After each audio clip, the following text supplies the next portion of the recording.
He's set to go. Here's Michael Peppercelli. So it'll be Rowe and Bowman to get us started in the ruck. The umpire is going to bounce it here at Windy Hill. We'll see how long that lasts. Some rain expected to come later on in the day. Seckel through one tackle, got it away, and Rowe gets the first centre clearance for the Zebras. It's not a long one, but it is very high. Plenty of Bombers around it. Mayo was there for Sandringham. Now at ground level, untidy stuff, but eventually Laguda able to extract. Long ball inside forward 50. Clavarino needs to be good here. Hocking bears down on him. Gathers, gives it over the top to Gown, and the Bombers will get the first as easy as you like. Noah Gown into the open goal. Great work from Heath Hocking, and the Bombers get the first at Windy Hill. And we just saw the breeze really play an effect there. That kick into the forward line carried an extra probably 10 or 15 metres than the players were expecting, and the over the back, the Bombers were right onto it. Obviously train here and play here, and with the advantage of the wind in this first quarter, Sandringham need to lock down, particularly on those forwards that like to get over the back.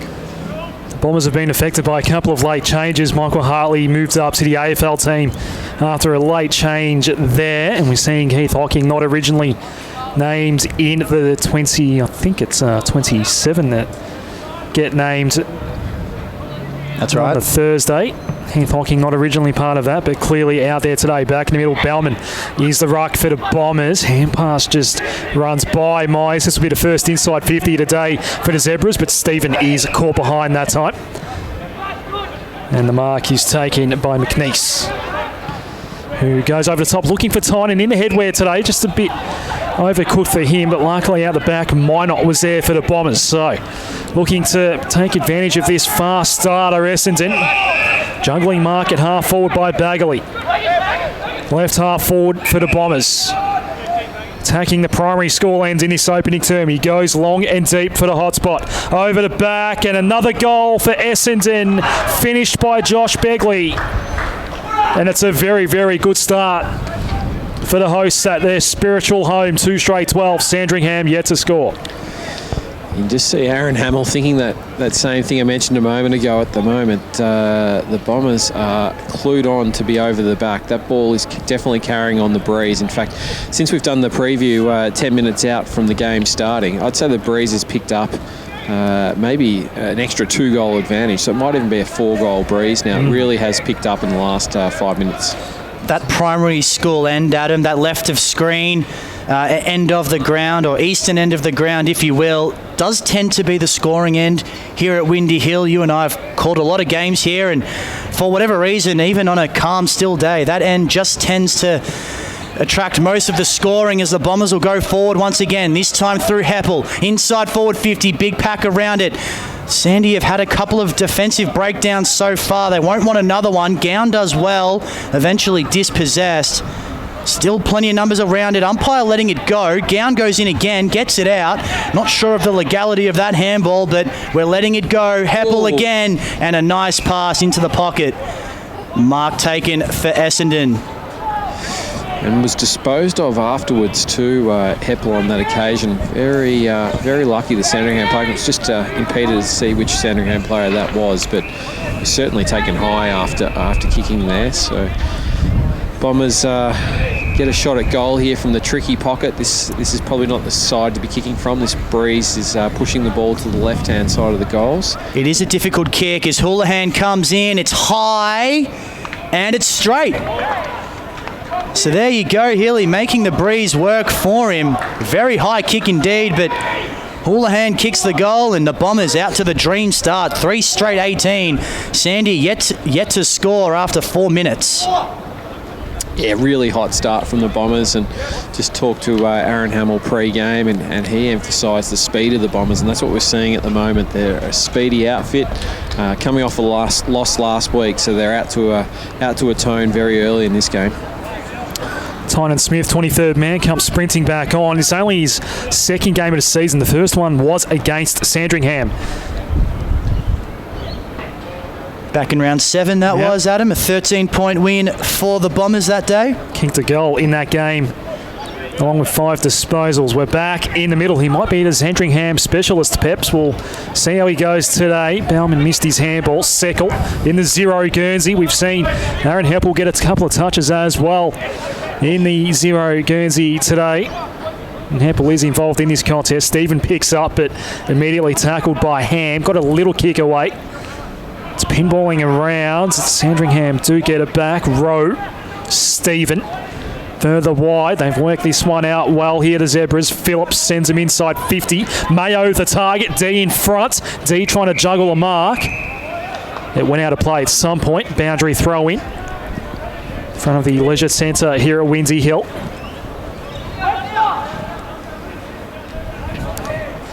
It's a ground that doesn't get a hell of a lot of traffic. It's in relatively good condition. It is open to the public during the week. But it does hold up usually pretty well, this ground, especially when it does get a little wet. So the Bombers work this out of stoppage. Ball was intended for Union. Bounced away from him. Going back to fetch was Webster. Gave off his handball. White underground ball. It's all red and black there though. It's a hard footy to win. Brady Seckel with the tackle on Union. Myers goes in, picks up for the Bombers. Kick was smothered off the boot. Maybe a chance for Sandringham to break. Hayden's kick out wide. Look at the space here for Kai Owens. Picks up on 50. The chip over the top, and there was a loose target in the pocket. And the mark is taken by Darragh Joyce. Just trying to bring himself around is Darragh. The umpire straight onto it. Normally the pocket where you get protection from the Reynolds stand. This kick, the way the wind is playing and certainly the way the players were warming up pre-game at that end of the ground, this kick should bend left to right, but you do get that little bit of protection, so you don't need to allow too much, certainly inside the left goalpost. Darragh Joyce, this will be his 4th goal of the season. Hooked it badly, and it won't make the distance either.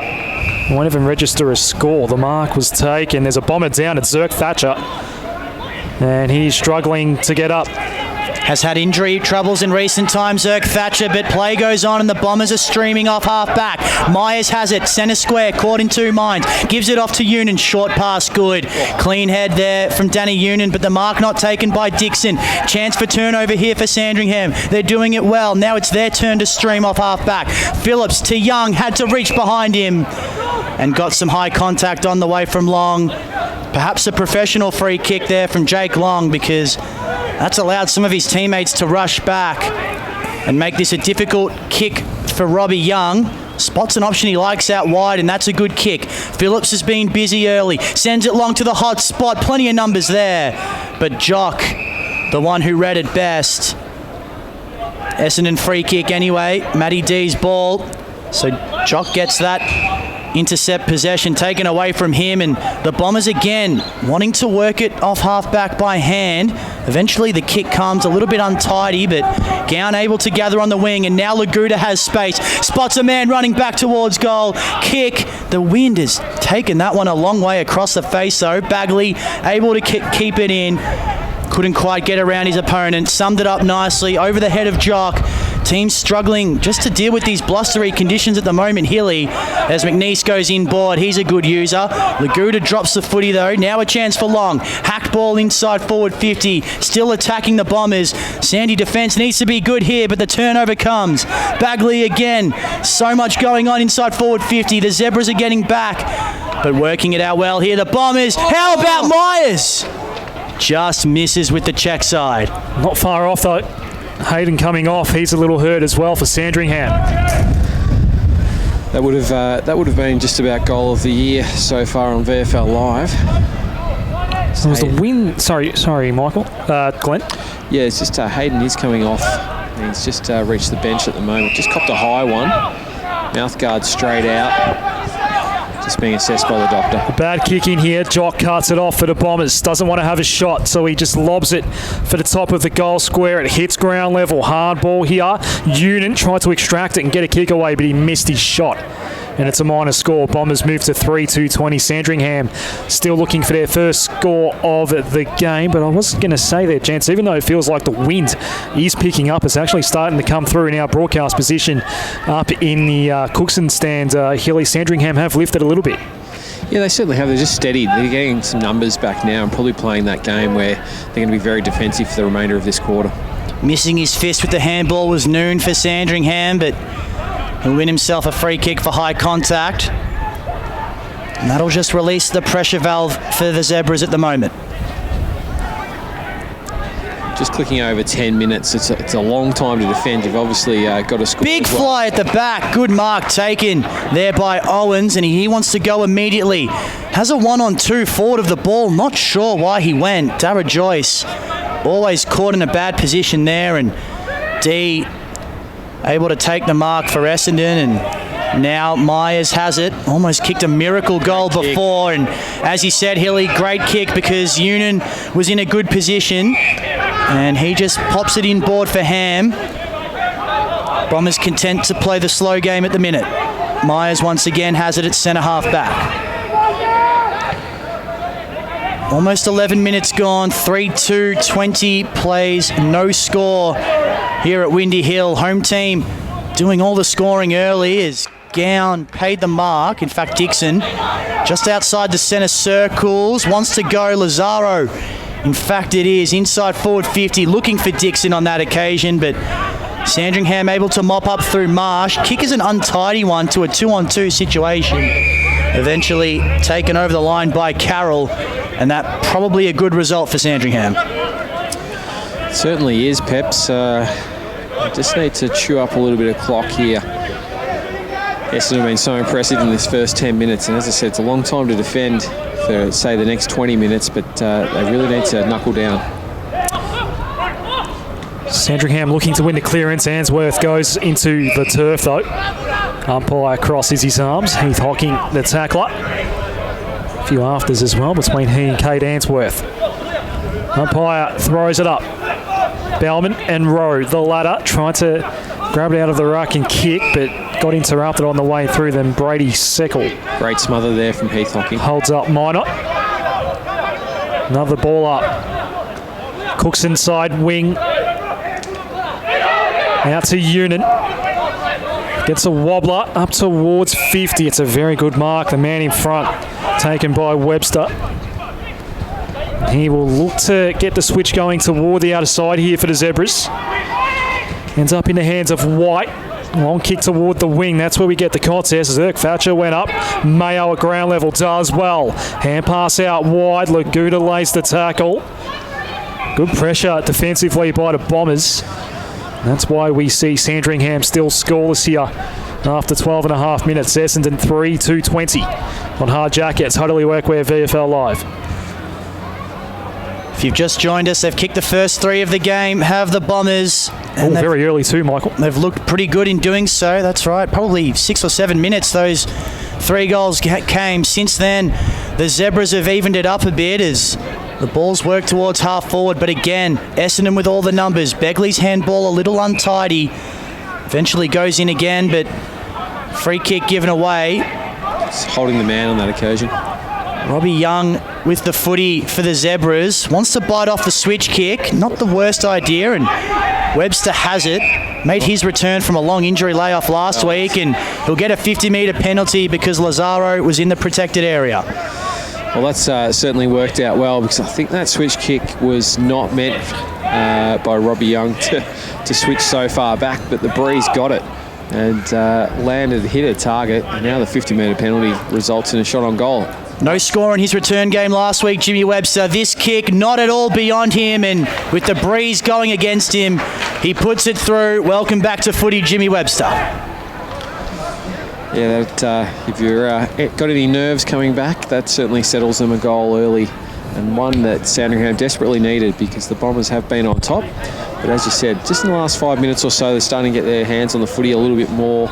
Certainly tightened up defensively. So good result there for the Zebras. Round and grounds, North Melbourne and Box Hill going head-to-head at Arden Street. 1-2-8. The Kangaroos lead the Hawks 1-1-7. Curtis Taylor and Vinny Aducci are the goal kickers in that one so far. Not far away from the first bounce between the the Tigers and the Demons.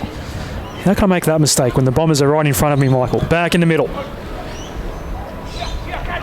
Bounce was straight enough. Sandringham do get the clearance. McNeese just doing that, playing that sweeping role very well so far today, gathering a lot of ball. We've got a ball up. That's centre half forward or thereabouts for Sandringham. Didn't like that handball, Hilly? No, just set his teammate up. Just instinctively handball without looking then. Rowe trying to soccer it out of the congestion. Eventually Ham did pick up and cleared away, only as far as Webster. The goal kicker. The switch for Jonathan Marsh, and now Sandringham towards half forward. The man in front, but unable to take the mark there. Was Seaton. Which way is the call going here? A push for Jack Mayo. Very lucky to get that free kick. It looked to clear holding the ball on that occasion. Umpire thought otherwise. Too far out to score here is Mayo. He's going to go onto the left foot. High ball toward the top of the square. A lot of red and black there, Zerk. Thatcher went up, didn't bring it down. Joyce with the tackle. And then a secondary tackle to hold things up from Begley. We've got another stoppage. Top of the square here for the Zebras, who have been good in the last 10 minutes after conceding 3 very early goals. The tap down was won by Rowe, but Seckle lost it on the way through. Bauman picked up. Zerk Thatcher. Laguda under pressure. Heppel does very well. Bombers have worked this out nicely by hand, and now a great release handball by Hocking. But Houlihan coughed it up, turns it over, back with Webster. Inside 50, Zerk Thatcher reading it in flight. Got the fist and knew where his teammate was. Long. The kick is intended here for Riley Ham. Picked up the bouncing ball in front of the scoreboard here. Goes on to the left. High ball to centre wing. Bagley goes up. No ball brought down. Marsh hand pass off. Answorth. Cross half back for Sandringham. And that's a good ball. The mark is taken by Batchelor. Wants to give it off immediately and does to Callum Jones. Now Stephen takes on Laguda before finding a short target in Thomas. Right in front of our broadcast position here at Windy Hill. Thomas goes short to Stephen. That kick only travelled about 8. Stephen rightfully called to play on. And he handballs for the safety of the boundary line without being pinged. 17 minutes gone, opening term. 3-2 plays 1 straight. After the first 7 or 8 minutes, this game has really evened up. Sandringham taking it right to the fancied Bombers as Rowe thumps that one out of the air. And free kick. It just pitched in play, but called deliberate anyway, Hilly. Just pitched in play, but certainly gave nobody a chance to get that one. It'll be Myers' ball on centre wing. He's a long kick at the best of times, let alone with this breeze, but read nicely in flight by Marsh, and he takes a good defensive mark. Finds White at the top of the defensive goal square. Wouldn't be surprised to see Jock move forward for the Bombers. They're just lacking a little bit of height there. Sandringham have got a lot of key backs that have got some significant size, and wouldn't be surprised if Jock is swung forward, especially when they're kicking with the breeze. Batchelor towards centre wing. Seaton crumbing. Eventually just hacked out of there for the Zebras. It'll bounce in play, still going at left half forward. And a good result because it's bounced out of bounds without being deliberate. So a chance for the Zebras to reset. Not too far from time on now in this opening term. 18 and a half gone. They lead it by 14 points to the Bombers as Jock and Owens go at it in the ruck.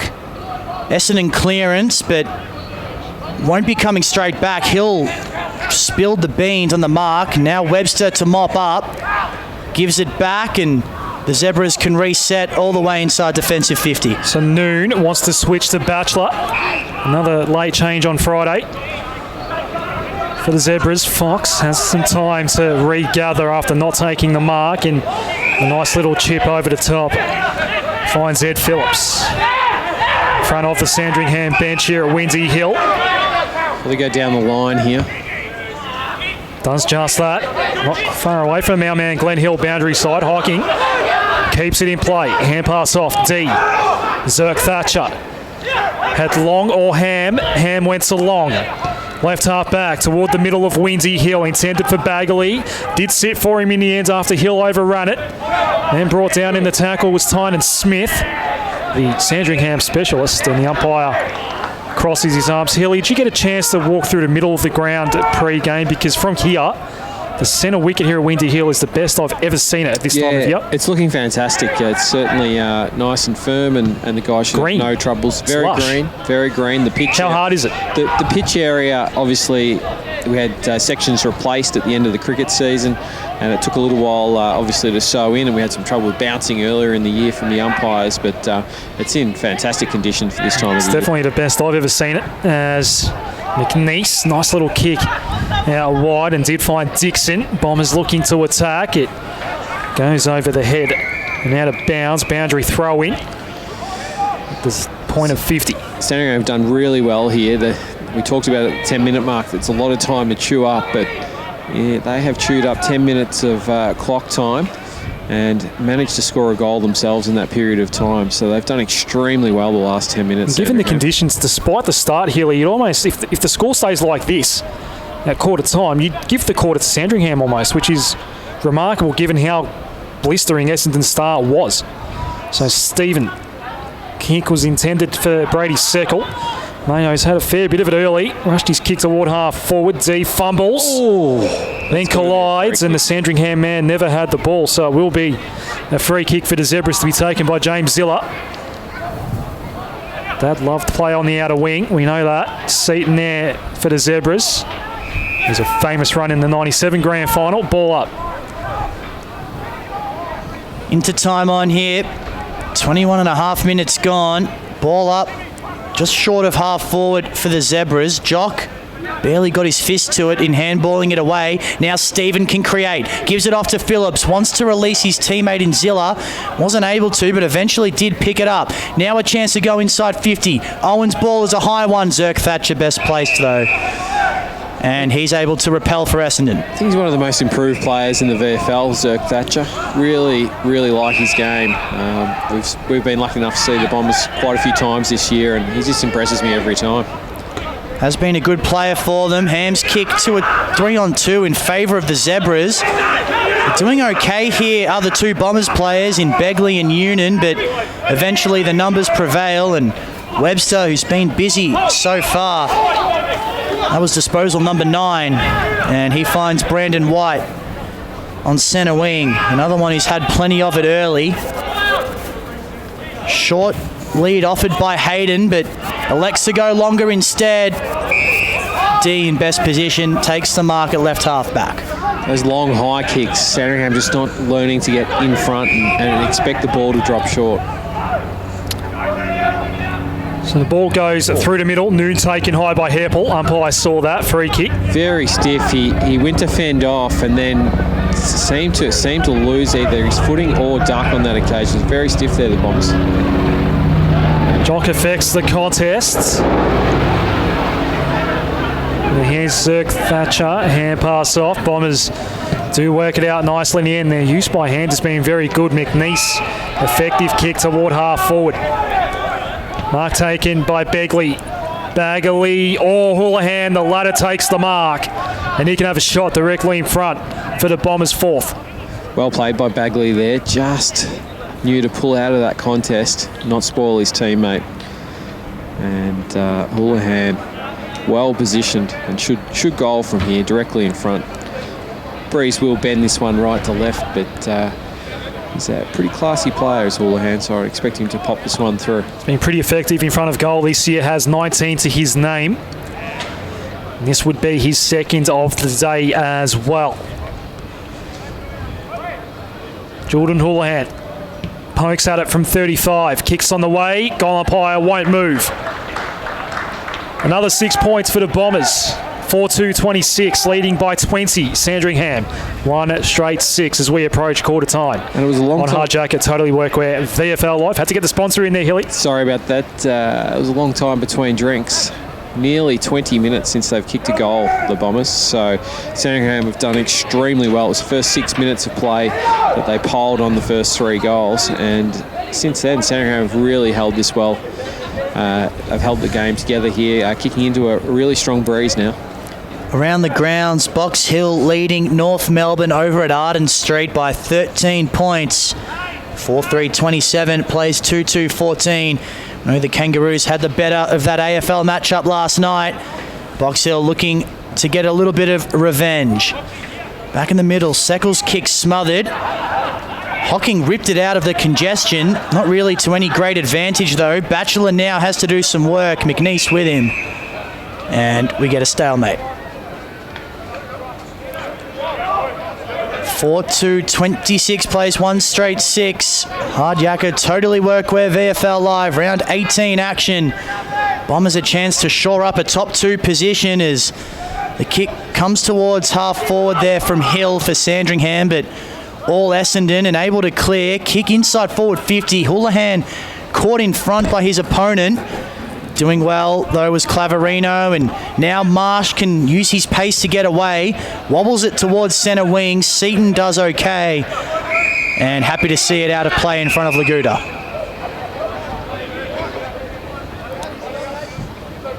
Approaching 26 minutes gone. You get the feeling Aaron Hamill will have to be happy with how his team's gone about it in this first term. Odds stacked against it with the breeze. As we get a free kick for a shove in the ruck. That'll go to Sam Rowe. Really disappointing. You're in a really attacking position here at half forward for the Bombers. Just give away a cheap one like that. Dan Jordan wouldn't be too pleased. Joyce had it thumped away from him by Zirk Thatcher. And holding the ball, free kick going to Dara Joyce, and a chance maybe for the Zebras to pinch a late one. Bombers do well to get back in numbers though, make this kick a difficult one, so instead Joyce just goes for the switch. And now White gets it, goes for a bit of a run, looking for Hayden inside. Fox got a hand to it as well, but they just need to lock it in here, the Zebras, and that's exactly what they do. Trail by 20 points. They'd love to snag one just before quarter time to go into the second term with some momentum and with that scoring end as well, as gone backwards here, conceded a lot of ground. Hill one way then the other, just puts it on the boot and hopes for the best. Joyce does well to get it to ground with D there for company. Taken and hacked out of mid-air by Joyce. And that would have had to have been a miracle to go through. It didn't. It wasn't too far off though, and the Zebras get their first minor score of the afternoon. Margin back to 19 points. So the quarter time siren won't be far away. We are bracing ourselves for that because we are very close to the siren here, Michael. And effects Mike is virtually right next to it. Oh, great mark. Very, very good mark taken. The only man that went up was Braden. Noah Gown, that is. And that is the quarter time siren. Great work, Hilly. Ready to get the second term underway with Aaron Hamill Zebras trailing by 19 points. And they've given away a free kick straight away from the restart. It'll be Riley Bowman's ball. Brought into the side this week with the Bombers facing a ruck injury crisis at AFL level, which of course has filtered down to the VFL team as well. But he's turned it over to Jimmy Webster, who was the Zebras' leading disposal winner in that first term with 10. That'll be number 11, and now Seckle has it just inside the centre square. Doesn't have too many short options, so just goes long. All the Bombers are back there. They need to revise their ball movement going inside forward 50, the Zebras. Hilly mentioned it a couple of times in that first term. The long high ball not really working. The Bombers have some quality interceptors back there, and now it'll be an Essendon free kick at left half back. Ball towards centre wing. Gown in front. Had it punched away from him, but Bombers had the numbers at ground level. Union's always exciting when he gets some space. Sends it inside forward 50 with the outside of the boot. Lazaro there, so too Hill. And Hill runs it over for the Zebras. Really smart play there by Hill. Didn't want to take that ball too early in the contest. He took it only a metre or so inside the boundary line and accepted the tackle. Really smart play. Trying to get some of those stats coming through as well as soon as we get, well, perhaps a goal. So throw in, Bombers in attack here. Marsh doesn't clear away, so this might be a dangerous one for the Sandringham back six to navigate. That ball was well out of bounds, and it's going to be coming back now. So a boundary throw in inside 50. So we mentioned Jimmy Webster, leading disposal winner for the Zebras, Adam. He's got 11 and was just robbed of number 12 there, but Phillips and White also busy for Sandringham. They've had 8 disposals apiece. Jono Marsh and Jack Stephen with 7 each. Both senior coaches coaching from the benches today. A couple of assistants are up in the stands.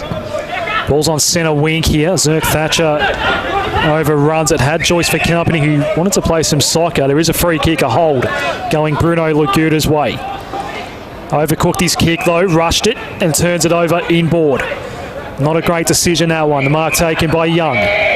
Robbie Young onto the left he goes, inside 50. Kai Owens the target. Ball just kept on carrying. Hayden had a bounce away from him. D has to get around Fox, does pick up. Bad handball though for Myers. Hayden tries to feed Batchelor. Batchelor goes further back. Rose under pressure. Great, don't argue though. Now Noon. He's going to be brought down. Good tackle, Bagley. Some hot footy there inside 50 for the Zebras, but we've got a ball up. Some really good tackling from the Bombers. They just applied themselves there and didn't let Sandringham get too loose. So Jayden Laverde's about to enter the fray here. Was doing some warm-ups during the quarter-time break. And pass comes out here. Bauman looking for Jock. Batchelor hot on his heels. Now Unit. Stephen slings him down. Heppel, standing start toward the wing. No mark was taken there by Gown. Took a great mark, Noah Gown, in the opening term. Ball's in the hands of Marsh here for the Zebras. Right half back for Sandringham. Goes down the line. Bowls club side of Windsy Hill. Again, the ball carries. Rowe was out the back, unmanned. Took it uncontested. Hilly. Yeah, he found the 2-on-1 on that occasion and full well knowing the breeze he's back kicked at 60. Owens goes for the fly. No mark taken. Mike Crummy's own ball, but Newton got in his way and then it's socket off the ground. Has that gone 15? It has. D paid the mark.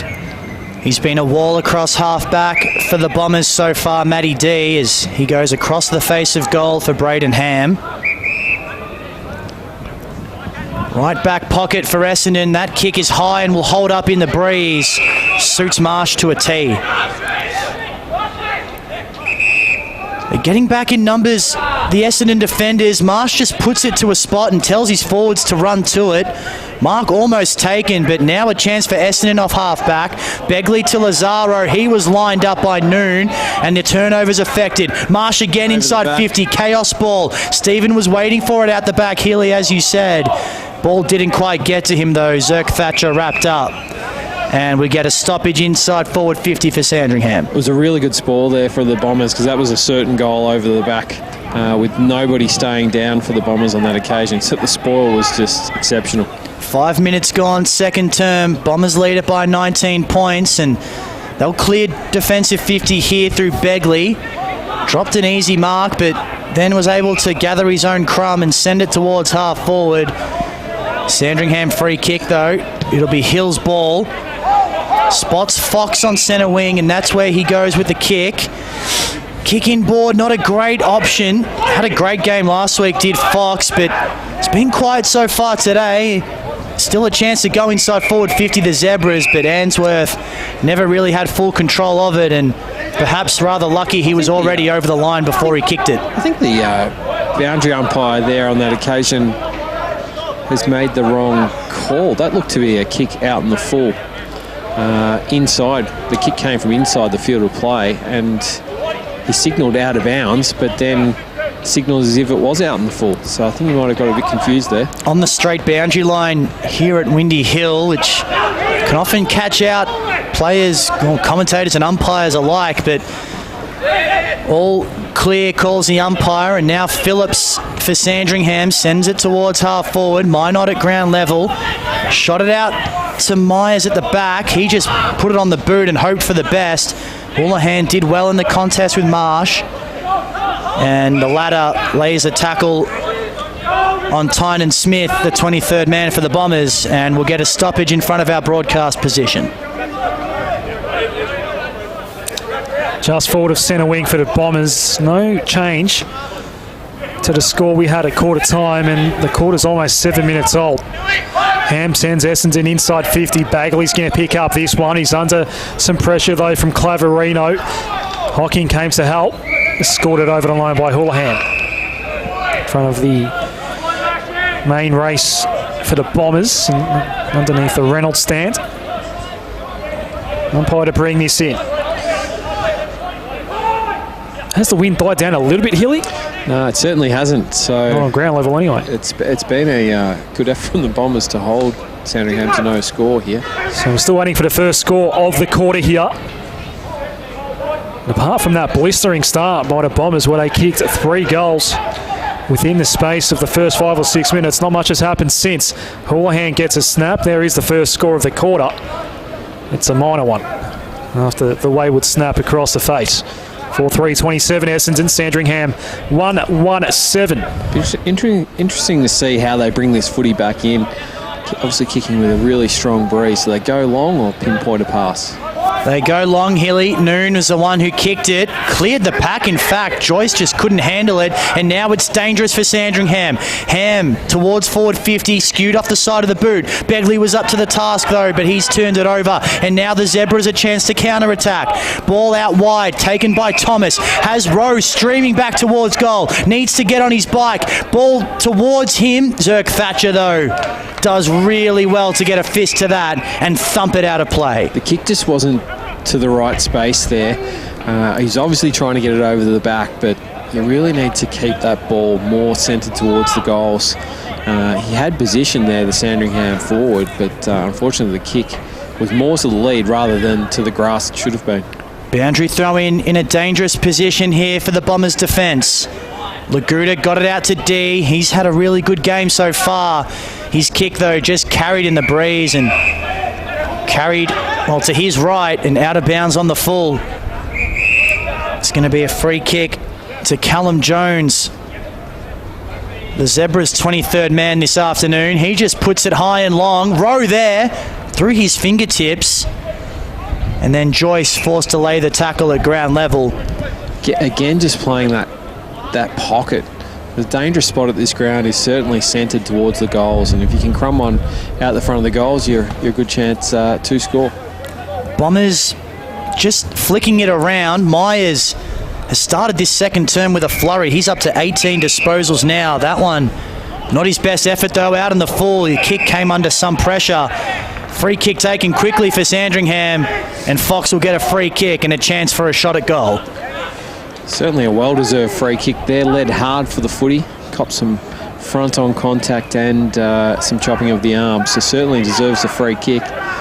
Let's see if he uses the wind perfectly here. We'll need to aim this one probably just outside.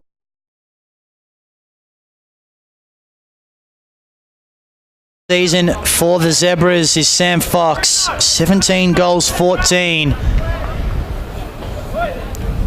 This is a big kick for the Zebras just to give them a chance, and he's miscalculated the breeze totally, and that one's out of bounds on the full. He's kicking with a really strong breeze there, and he tried to really put the leather into that one, and just probably the wrong option. You just got to kick through the footy and worry about your technique and keeping your accuracy.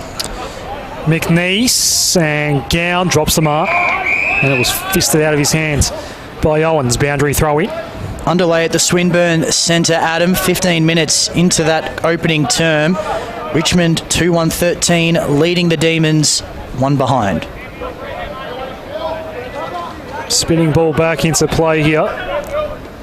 Owens tried to put it down to Stephen, but he was just worried out of that ball by Bagley. Owens then fumbles. Stephen goes in for a second dip. Kick won't penetrate low. We're still outside 50. Spills out of play once more. Bombers have done extremely well here to hold Sandringham to no score through nearly 12 minutes of this quarter. Really phenomenal effort from the Bombers. They're kicking with such a strong breeze, Sandringham. Ball comes back into play. Left it behind there, did Ham. Cleared away by Long, and you can see the ball just drift back toward the Sandringham goal. Joyce goes inboard. Nice ball for Mayo. Now he can boot this long, and the ball will just carry all the way to the top of the square here. No mark was taken. That might be Rowe that's down just behind play here at the moment. Bombers looks to clear out. It's coming back in though. Mayo takes the mark once more. And certainly can kick this one. He's thinking about it, Jack Mayo. He can kick the distance. There was something better on offer. The lead came. No mark taken by Joyce. Tynan. Long. That's a very high tackle there. Stephen a little sloppy there on Dixon. And a free kick for the Bombers. Very lucky not to give away 50 either. Silly to remonstrate afterwards when you've just given the free kick away. Oh, that's definitely down the ground. Wouldn't be surprised if he's taken off here. So what's happened here is Dixon wanted to get his kick away. Stephen came off the line and actually put him onto the deck. No 50. Laguda for Jock. Might have jumped a little early for that ball. Comes out to Answorth. Mayo gets another touch. He was on his right foot, so he wanted to go by hand instead. Zilla's handball misfires, and it's over the line for a boundary throw-in. Just playing a little angry, Jack Stevens. Just been out of the play a little bit. Probably angry his team haven't created some more opportunities this quarter, but just needs to get his hands on the footy. Still 4 goals to 1 here. And Owens kicks toward the top of the square. We should get a chance here for a second goal for the Zebras. Mark taken by Rowe. Really poor checking on that occasion from the Bombers. Sam Rowe just literally sitting there by himself near the top of the goal square. His opponent 3, 4, 5 metres away. Wasn't ready for the quick kick. It almost looks like a certain goal from that range. Pretty accurate this year in front of goal, Sam Rowe. 7 goals, 2. From 25 metres, this should be Sandringham's second. It is. 2-1-13, Zebras, Bombers. 4-3-27 on Hard Jacket. Totally Workwear, VFL Live. That's 14 minutes into the second term. That footy's certainly left the building. We'll just get the replacement footy back in play. So the first goal of the second term comes 14 minutes in. Sam Rowe back into the lineup this week after missing last week's game against the KC Demons. Puts it through, and the few Zebras fans who have made the journey to Windy Hill are pretty happy about it. There aren't too many of them though. You wouldn't have known if you're listening. Back in the middle. Stephen off to White. And now Seaton off half back. In fact, it was Jones. Just kick it towards half forward and let Fox run onto it. Did well to get around Laguda. Now a chance. Jones back towards Phillips. He's taken down in a nice tackle by D. Hasn't had a lot of opportunities, D, at AFL level in the last 12 months, but certainly can still play at that level if given the opportunity. Very consistent performer at VFL level. Hilly just a little bit down the pecking order at Essendon. As we get a free kick going Stevens' way now. Left half forward. Too far out to score, and he just pokes it in board for Webster.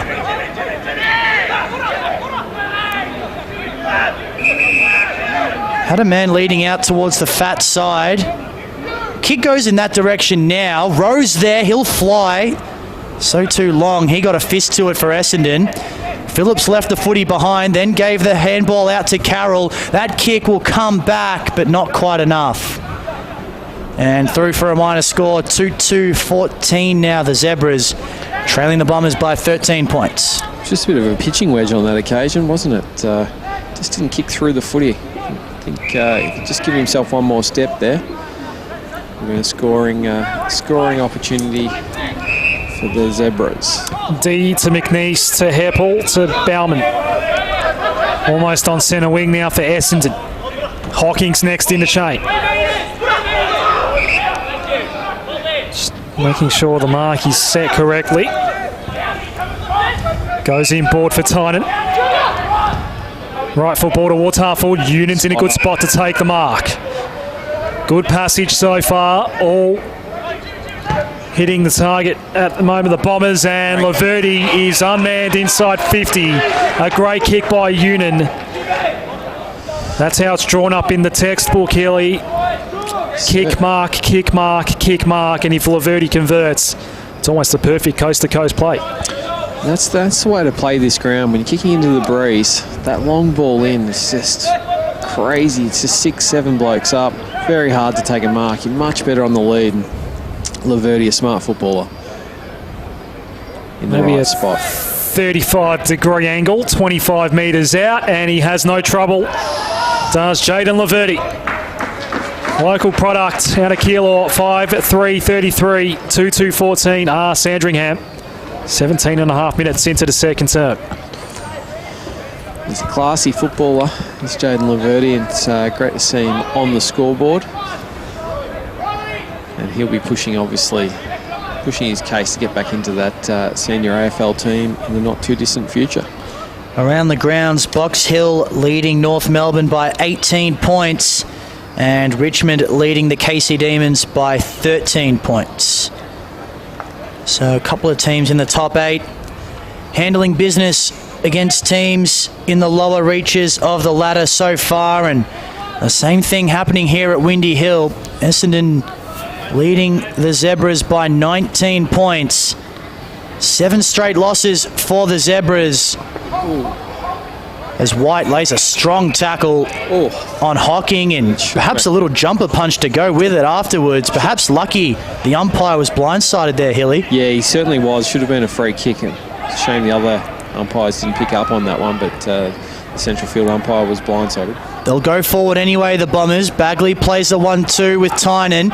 Works his way around one tackler, then wanted the 1-2 with Bowman, but the Zebras did well to disrupt. Now White, who's been one of their best, just pumps it long, and that's what you need to do with the breeze.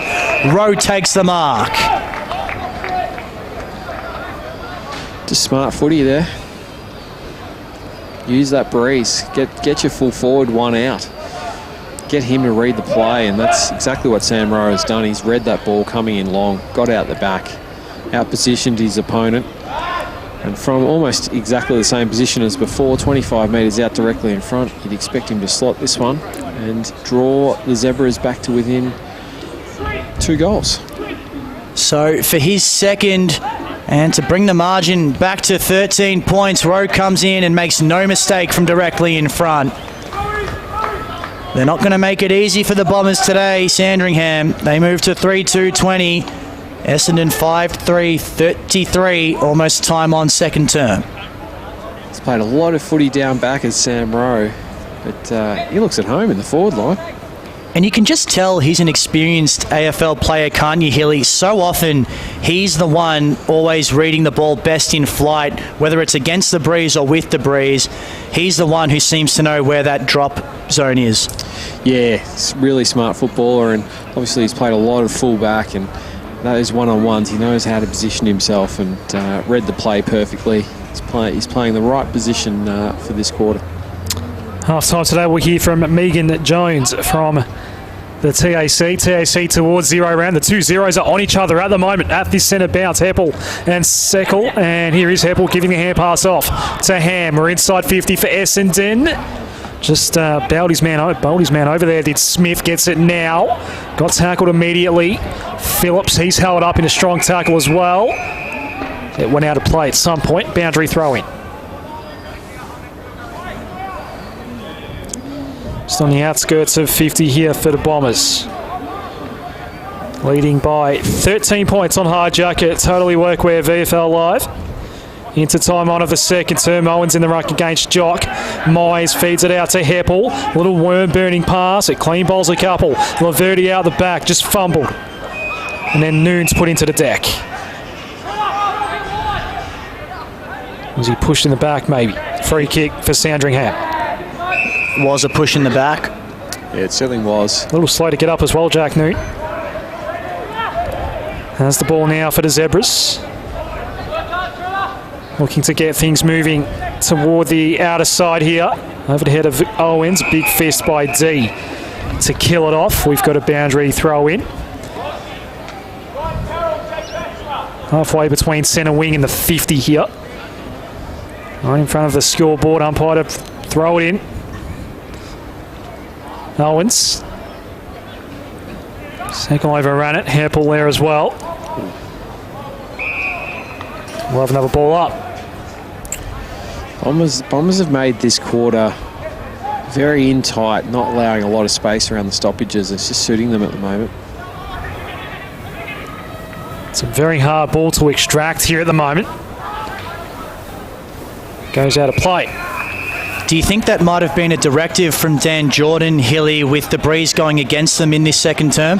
Yeah, certainly I'd say he's demanded his team plays nice and tight, especially around the stoppages. And you can just see them around their opponents at the moment. Certainly a lot of skin on skin. So they're working hard to keep this ball in, and they want to be the team that breaks here. Finally, it's extracted. Ball goes inside 50. Marsh can't take the mark. Laverty trying to push him out of it as they both race for the ball. Eventually the ball just popped up.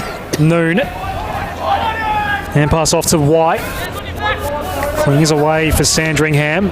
Number of players go up. No mark was taken. Eventually winning it out of the contest there was Thomas. Open 50. Kicks on the way. Bouncing sideways. Boundary throw in. Yeah, it's a tough one there. You've got the breeze at your back and you're thinking, oh, can I carry it over the back? Can I get there from 65, 70? On that occasion, with that many players running alongside him, but maybe the handball to the left and just get the loose chain of handballs going, try and generate a shot from inside 50 might have been the way to go. The positive for the Zebras is that it's a boundary throw-in instead of a behind, but they've given away a free kick in the ruck contest. Joyce infringing on Jock on that occasion. And he just pokes it wide for Unan. A long way from his traditional position. He just kicks it high outside defensive 50, held up in the breeze and tailor-made for Callum Jones in the end, who might just be able to go the journey here. He's not going to have a crack. He's going to pop it up. Rose there. He'll get up. Whistle. Push. Sandringham free kick. Yeah, I think one of the Essendon defenders there, it might have been Zirk Thatcher, used one of his opponents as a bit of a leverage to get high there, and went one-handed for the mark, and the other hand might have been firmly on the back or shoulder of his Sandringham opponent. So it'll be Joyce's ball. He'll be kicking from the top of the square. Kicked a couple of goals last week, and he's one that's been shifted from the back line to the forward line. And he puts it through on this occasion. Sandy are closing in, 4-2-26, trailing Essendon 5-3-33. We're in the shadows of halftime. You can smell the upset here today, can't you? The Zebras have just been fantastic since about the 5-6 minute mark of the first quarter, where they allowed 3 quick goals to start the game. Since then, they really have had plenty of football, controlled the contest a lot more, kept the ball in tight when they've needed to, and then broken and used the breeze to their advantage in this quarter. So they've done a really good job here against such a formidable Bombers lineup. They're right in this. Good bounce to replay start back in the middle by Tom Lyon. Stevens tackle holds things up just forward of the centre here for the Zebras. They can get another goal and the margin will be a point. Just setting up really well around the contest too, the Zebras. Phillips, he's put into the deck by Myers. That's not coming out. High volume of stoppages today here at Windsor Hill. Contested game of football. Close game of football. That one's fell over in the ruck contest. Ball was hacked away for the Bombers toward half forward. Marsh back there for Sandringham. Somehow skittled its way through to Stephen, but he did fumble. Socket it forward. Hayden releases Answorth. We're inside 50. Ball eluding Zilla. He collides with McNeese, who collided with Rowe. Had to get his hand pass out. A lot of congestion around this ball here. Bombers defending well, though. Hayden has to lay a tackle here. Eventually Zilla. Fox the snap. And Sandringham within a points. 5-2-32. Essendon 5-3-33. We're approaching half-time on Hardjack. It's Totally Workwear VFL Live. Really good positioning there on the snap and worked the ball back beautifully. Just kept it low. Fantastic goal for the Zebras and within a point. And as I said a few moments ago, you can really sniff an upset at the moment. They're just digging in really well around the contest, set up well defensively, and they've controlled the Bombers this quarter. Well, with both sides having had the breeze now, it looks like we're going to get a delicately placed game heading into half-time. Just 1 point the margin in favour of Essendon. Around the grounds, Box Hill by 17 points over North Melbourne, and Richmond have kicked out to a fast start, leading 33-7 after one quarter. As we restart play, Stephen tracking the footy but not able to get to it. Had to lay the tackle instead, and we'll get a ball up. Looks like Dixon's running with Stephen. Those two had a couple of interesting moments earlier in this second term. Jack Stephen not liking some of the attention he's been given as Bagley weaves his way through some traffic, then ran into trouble, got himself out of trouble by handballing it 20 metres backwards, and the Bombers can reset. Union through some traffic, sends it out wide. Interesting option, doing well not to infringe there with Zilla. Now D needs to be quick and is, and it's back with Union. Mark not paid. It's front arm contact. Should have been a free kick, as you heard Glenn Hill say, but now the Zebras are streaming through the middle. Sweeping handball out to Stephen. This is not beyond him. The kick is long, it's high, and it's offline. Disappointing end to that passage for Sandringham. Scores a level approaching half-time. Tynan has it for the Bombers. This has been some response by Sandringham. Hocking had the ball go over his head. Webster gave it to a man that wasn't really expecting it there in white. Laverty, Claverino couldn't make the tackle stick. Union that don't argue. That was effective. We've got a one-on-one at the top of the square here. Front position, Noon. Was he infringed upon by Begley? Umpire says yes. Noon quickly gets the hand pass off. Claverino down in back play near the Essendon bench. It's a Sandringham ball in front of the Leisure Centre. Mayo has it. Not the only man on the ground with his socks pulled up. Goes down the line. Long ball for Rowe. Zerk Thatcher there as well. Free kick will go Zerk Thatcher's way. Just a push out there. Claverino back up on his feet, by the way. So Brandon Zerk Thatcher inside 50. Batchelor, 2 bites of the cherry, does well. Takes the relieving mark for the Zebras. There won't be much time left in the quarter, so yeah, look for him to move this ball quickly and long to give themselves another chance to try and get the lead going into half-time. We went about 13-14 minutes before the first goal, Hilly, so a lot of time would have been eaten up there. I wasn't expecting a long quarter either. Hasn't been a high-scoring game. That's a bad ball turnover. And Jock wasn't to know the siren was pending, so he hand-passed, and that was it. Before the game started, as you know, as we all know, the scores were level, and halfway through, the scores are still level, 5-3, 33 apiece at Windsor Hill.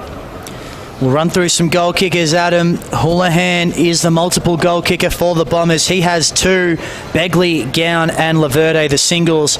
And for Sandringham, Sam Rowe had a big second term, kicked a couple of goals to be their leading goal kicker, and Fox, Joyce and Webster are the other goal kickers. We'll take a break here on Hardjacker. Totally Workwear VFL Live. We'll go around the grounds, get some stats, and at some point we'll hear from Megan Jacobs from the TAC for TAC Towards Zero rounds. Half-time at Windy Hill, Essendon 5-3-33, Sandringham 5-3-33. Nature's an amazing place. It's a perfect balancing act, thriving with life. Some of which we don't even see. Like the billions of microorganisms that help keep nature in balance.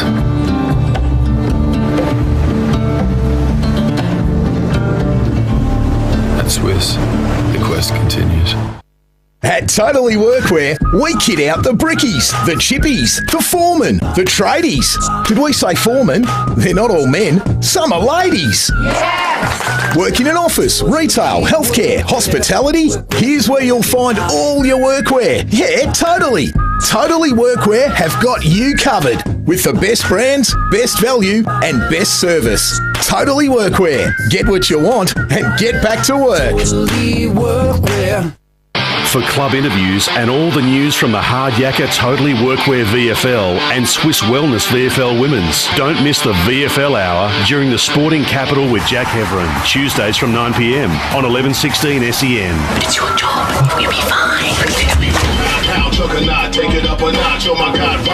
Mate, just because everybody seems like they're doing it doesn't actually mean that they are doing it. Help your kids understand that betting and sport don't have to go together. The ads don't always tell you the risks, yeah? Before you have the talk, check lovethegame.vic.gov.au. Authorised by VRGF Melbourne. Don't miss a moment of the Hardjacker Totally Workwear VFL. Find SEN2 on your digital radio today for live coverage of the match of the round. The Hardjacker Totally Workwear VFL, live on SEN2 DAB+. I'm a digital radio. To help explain why it's time to update your old radio, with me is my friend Digital TV. Hi. Where you go? Remember when us TVs went digital? Everyone does. Get to the point. Suddenly you got lots more channels for free. Yes. Well, it's the same with digital radio. When you buy a digital radio, you can get all your favourite stations plus up to 30 extra ones, playing all kinds of music, live sport and talk. That's pretty great. It's really great. All you have to do is head into your nearest retailer or check out digitalradioplus.com.au and upgrade to digital. Your Hardjacker Totally Workwear VFL Club needs you to show your support. Buying a VFL Club membership helps support your local team and provides great discounts and match access. The VFL gives you the chance to get in the coaches' huddle and enjoy kick-to-kick on the field, whilst kids under 15 get in free. Get involved in the VFL this season. Head to vfl.com.au/membership to find out what membership offers are available at your club in 2019. Love your sport? Then you'll love SEN. Stuart Appleby has come from 7 strokes behind. And you'll find it on digital radio. Simply scroll to SEN, Melbourne's home of sport. Streaming live through VFL.com.au. This is VFL Live. Half-time at Windy Hill, and it's a tie ball game, 5-3, 33 apiece between Essendon and Sandringham. The Bombers looking to solidify a top 2 position, but the Zebras aren't making it easy for them, as at halftime here at the spiritual home of the Essendon Football Club, Michael Pepicelli alongside Glenn Hill at halftime. We'll just run through a few stats, Hilly, because there are a few interesting ones going around. It's been an interesting game. The Zebras a much higher kick-to-handball ratio than the Bombers at the moment. We know the Bombers, especially the AFL side, love to run and gun, and they're doing a little bit of that today, even in tough conditions. The tackle count led by the Zebras as well, and the inside 50 count, perhaps surprisingly, is in Sandringham's favour as well, but both sides with the 8 scoring shots, so much more efficient going inside 50, the Bombers. Yes, and obviously the breeze assisted Sandringham in that quarter, but it was really their efforts in the first quarter where they knuckled down after giving away 3 goals, and a couple of them very cheap in the first 5 minutes. But 3 goals in the first 5 or 6 minutes of that first quarter had them on the back foot. But for the next 20 minutes of that first quarter, they just knuckled down.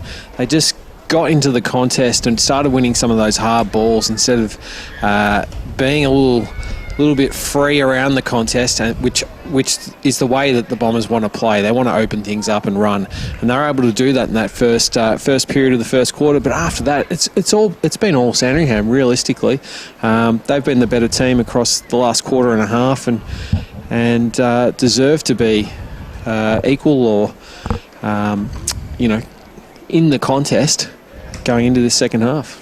We mentioned in the pre-game, the Zebras coming off 7 straight losses. It's been a long time between drinks for them, but they've shown some pretty good form at various stages throughout the season, throughout that losing streak, I should say. A pretty good game in the Channel 7 game last week against the KC Demons. Just weren't able to pull out the win, but they have been competitive. Oh, they certainly have been, and they were really good actually last week against Casey. I think they were probably the better team in that game as well, and probably just let it slip. Casey was just a little bit too good in the last quarter, but it's very hard. You've got so many St Kilda players going in and out of that lineup almost on a weekly basis, and it makes it a little bit difficult to balance things out. And I know a lot of the coaches would have trouble trying to work out their right lineup and work out their game plan when you don't know who you've got until probably about the Friday night of each weekend.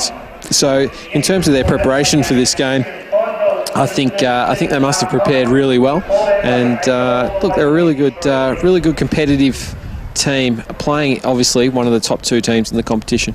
That's right, and as you mentioned, the Bombers, one of the top 3 teams in the competition at the moment. Williamstown having the bye this week means Essendon can get back into that top 2 with a win this afternoon. A shock loss, or not really a shock loss, but a loss to Williamstown last week over at Downer Oval, which we know is a difficult place for visiting sides to go and play. That was just an 18-point loss, so no real alarm bells, and they had a 6-game win streak coming into that one. Yep. How have you seen the Bombers' response this afternoon so far? Well, obviously they started really well, and I thought they had that probably driving them, that they got beaten last week and the win streak came to an end, and they'd want to come out and stamp themselves on the contest, and they did that for the first 5 or 6 minutes. But after that, they just went away from their general style of play a little bit, and it just wasn't working for them. It also had a couple of ineffective shots at goal in that quarter that could well have been goals, which would have helped them obviously maintain a half-time lead. But the Bombers need to stick to their game plan, and their game plan is to run and use the ball. They do like a handball, but sometimes in these windy conditions, it's better to just give the first option and make that first break, and maybe just leave the 6 and 7 handball chains to the side, and not try and do that each and every time, because you then become a little bit predictable. And Sandringham know that, okay, the next handball is going to be to the left, next handball is going to be to the right, and they're right onto it. So I wouldn't be surprised if they play a little bit more direct in the second half, but always maintaining their brand of football. They have been caught out a couple of times, handballing through the corridor, which we've seen lead to a turnover and then a goal for Sandringham. Speaking of, Sam Rowe has been one of the positional moves really for the Zebras so far this afternoon. Started the game in the ruck, but played basically at full forward for most of that second term, and he really proved the difference for the Zebras. He was able to kick a couple of goals and just read the ball really well in flight. He certainly did, and as I said in the coverage, that he's played a lot of fullback, and he knows his role as the defender, and he's learnt from that over the years. And really experienced AFL player, as you mentioned in the call, Peps, and he's shown that his positioning's been fantastic. Wouldn't be surprised if he plays the majority of this quarter back in the ruck, as they'll be kicking against the breeze, and they'll try and use him around the contest and then throw him forward in the last quarter. So I wouldn't be surprised if Aaron Hamill went that way. We know the ruck position has it's been a tough one for both sides really throughout this year, with St Kilda and Sandringham and also Essendon both at AFL and VFL level suffering their fair share of injuries in that spot. So it will be interesting to see what both coaches do as we move into the second half. We'll just run through some individual stat winners now. David Myers leading the way with 22 for the Bombers. He just keeps on keeping on at this level, wins plenty of the footy, and other big ball winners for Essendon. Ben McNeese with 15 coming off an AFL stint last week. He was at Metricon for the Bombers' thrilling win over the Gold Coast Suns last Sunday, and Braden Ham and Danny Unan both with 13 touches. And now for the Zebras, Ed Phillips leading the way with 15, followed by Jimmy Webster with 14. He's kicked a goal as well. Good to see him back in action after a long injury layoff. And John O'Marsh, another defender, he's had 13 disposals for Sandringham. Hilly, just one last question. Who's your tip from here? Look, I will stick with the Bombers. I think they might come out after this break here and play an offensive brand of football that might generate 5 or 6 goals this quarter. If they score 5 or 6 goals in this upcoming quarter, they'll be winning this contest. They have plenty on the line as well. Second place is there for the taking, and that with that comes a home qualifying final. So you'd have to think the Bombers won't want to let this one slip. Around the grounds, just before we get to our halftime interview, Box Hill leading North Melbourne 7-5-47 to 3-6-24 at halftime over at Arden Street. And 7 minutes into the second term at the Swinburne Centre, it's Richmond top of the table, leading the KC Demons by 20 points, 5-3-33, plays 2-1-13. Round 18 in the Hard Yakka Totally Workwear VFL is, and in Metropolitan and Country Leagues all across Victoria as well, we should add, is TAC Towards Zero round.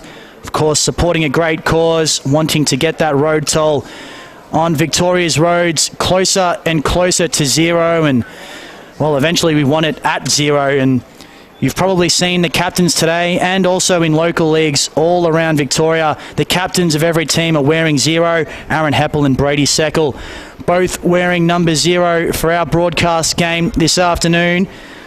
Megan Jacobs from the TAC spoke with 1116 SEN on the VFL Hour throughout the week, and here's some of what she had to say.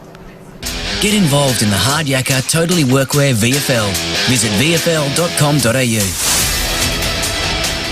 Massive round of footy for VFL action this weekend in round 18. It's an important one as well. It is a TAC Towards Zero round.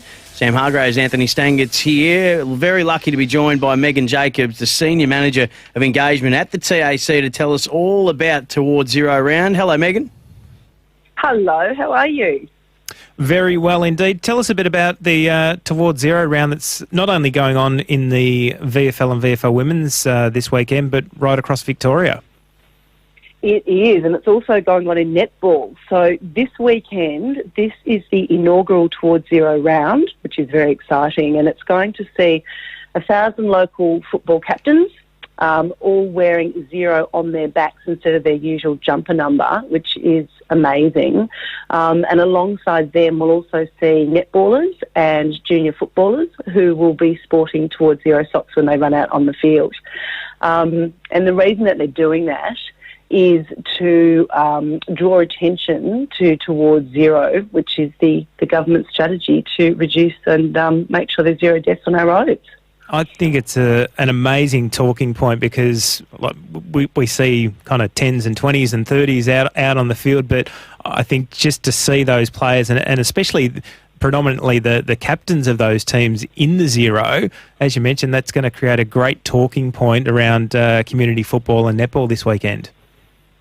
Oh, look, it will. And, and we know that football and netball, they're really, particularly in regional areas, it's really the lifeblood of the community. And it's not just the players, but it's everybody around the clubs. it's the coaches, it's the families, it's the friends. So there's this incredible group of people that will all be focused on road safety over the weekend, and the clubs have been absolutely amazing. What's it like seeing the social media exposure over the last few days? We've seen the jumpers being delivered to the clubs, and seeing the unveiling of the jumpers and the excitement from clubs and leagues across Victoria with those jumpers arriving. Yeah, look, it's been very exciting. As I said, the clubs have really embraced this Towards Zero round. But the reality is that a lot of clubs have been very close to players or those associated with the clubs that have lost people through road trauma. So for a lot of those clubs, and you may have seen some of it across social media, it's actually been quite emotional, I think, not only for the clubs themselves, but, for everyone involved. So it's been exciting, but at times, it's also been quite emotional. I suppose it's that real opportunity for people who have experienced road trauma, whether it be a family member or a close friend, is to really share those stories and make sure that road safety is the priority of mind this coming weekend, but not only this coming weekend, but every day that people take to the roads. Yeah, that's exactly right. And a big focus for the TAC is regional Victoria, because we know people in regional Victoria are always travelling long distances, not just to go to footy, but just in their day-to-day lives. So the Towards Zero round is really about talking about the fact that road safety is a shared responsibility. So when we all get behind the wheel, we have a responsibility to ourselves and to others to make sure that we get home safely. So it's footy for us is a fantastic vehicle to communicate that message to probably almost 400,000 Victorians who are involved in local footy and netball. Megan Jacobs, the Senior Manager Engagement at TAC. It's a message we can't hear often enough. It is TAC Towards Zero round this weekend in the VFL. Thank you so much for sharing that message and explaining exactly what the round's all about, and we hope that it hits home for as many people as possible. Thanks, Sam and Anthony. Yes, I think we're in for a great weekend of footy. So there you have it. Megan Jacobs from the TAC speaking with Anthony Stangetz and Sam Hargraves on the VFL Hour on 11:16 SEN. The road toll really needs to get down, in TAC doing some great work towards achieving that goal, and they're Towards Zero round all a part of that, Adam. And Brady Seckle and Aaron Happel doing their bit today, this afternoon, I should say, both wearing the number 0 and leading their teams well. If you've just joined us, it is 5-3-33 apiece here at half-time. Round 18 on Hard Yakka, Totally Workwear VFL Live. Just before we get the second half started, Adam, what are you expecting to see throughout the remainder of this contest? Just whether it breaks open or not. Dan Jordan, I would say, not too happy with what he saw in the second term. Sandringham were all over him, really, and they got back into the game. Bombers did kick the first 3 goals of the game fairly early on. Since then, the game has been largely on Sandringham's terms. I feel like the rain is going to hold off. There's been sort of threats of rain all day, and yet it's still dry out here, so it's a matter of whether the game will open up. It's been highly contested. That can be taxing. See how the second half goes. Not a great bounce to start the second half, but umpire allows play to continue. Off the ground goes Stephen. Fox runs into trouble. Kicked a great goal in the second term. Held on to for a bit too long. Free kick for the Zebras. Not too many goals toward the Napier Street end of the ground. A couple of injury concerns out of half-time. There's one Bomber whose day is done. Glenn Hill might be able to give us an update on that. It looks like from here it might be Bruno Laguta. So Fox inside 50. Not a great ball. Zerk Thatcher takes an uncontested. It is Bruno Laguta, and he's definitely done for the day. Jacket on, and it's a lower leg injury, unfortunately. The 23rd man for Sandringham, Trent Thomas, making his way by you as well. Laverde has it at left half back for the Bombers. Sorry, he's not the 23rd man, but he went back into the rooms after half-time. Might have just been a toilet break there. Potentially. Poorly timed one, if so, but Matty D gets it moving for the Bombers. Marsh might have pushed his opponent in the back, Tynan Smith, and he did. Good umpiring on that occasion. Really onto that positioning. Haven't called Smith's name too much this afternoon, but that was a nice pass to Jock. And with the breeze at his back, he just sets it up for his tall timber to go to work. Ball spills out the back. Begley's creative in these situations. That time perhaps tried to do a little bit too much. The mark taken by Brady Seckle. Where they've gone a little bit quiet, the Bombers, is they just haven't got that run off the back of the pack, so these kicks forward. They've got players who've gone missing, basically, in that area of the ground. Hocking under some pressure as he tries to get his hand pass back toward the middle of the ground, was looking for Myers. And we'll have a ball up. Guccione helping the tackle there. Umpire to throw it up.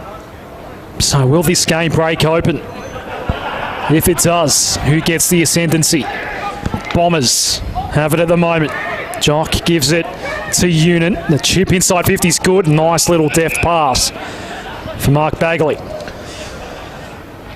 Around the grounds, Hawk Box Hill have... well, that's still a half-time score, but Box Hill have got a good start against North Melbourne, 7-5-47, Kangaroos 3-6-24, and the Tigers, who are, for mine, a premiership favourite in the VFL, 6-3-39 over last year's runner-up, Casey 2-2-14. That's a battle between the two sides that have lost the two most recent VFL Grand Finals. All eyes right now on Mark Bagley from the paint of 50. That's where the plant leg was. Great kick. And a perfect kick. The start the Bombers were looking for in this second half. Mark Bagley kicks the goal. 6-3-39. Sandringham 5-3-33. 3 minutes gone in the third term. Yeah, well, it's all about making the most of the breeze, and the Bombers are going to look to score and score heavily with the breeze this quarter. And you just want to see from them a really offensive game. They just want to be able to break free from the contest, use that run and carry, spot up, hit targets. Wouldn't be surprised that was a directive from Dan Jordan, so that they don't blaze away at goal, and they do look to hit those targets about 35, 40 metres out, because kicking from 50 today is like kicking at about 30 metres. So the ball is carrying so far on the breeze. Around the grounds to the AFL boys, and the Essendon AFL side trailing Port Adelaide by 17 points. Maybe some injury concerns there as well, Michael. As the mark's taken inside defensive 50 by Guccione for the Bombers. Garazio Fantasia, one of them. Not great news for Essendon, as the mark taken by Batchelor. So both Essendon sides, AFL and VFL, under immense pressure from teams not in finals contention at the moment. As Batchelor drives it long into the pocket. Plenty of numbers there. Bowman, the big ruckman, gets back for the Bombers. Spots an option he likes, and that's his captain Heppel at left half back. Turned and went immediately. And 50.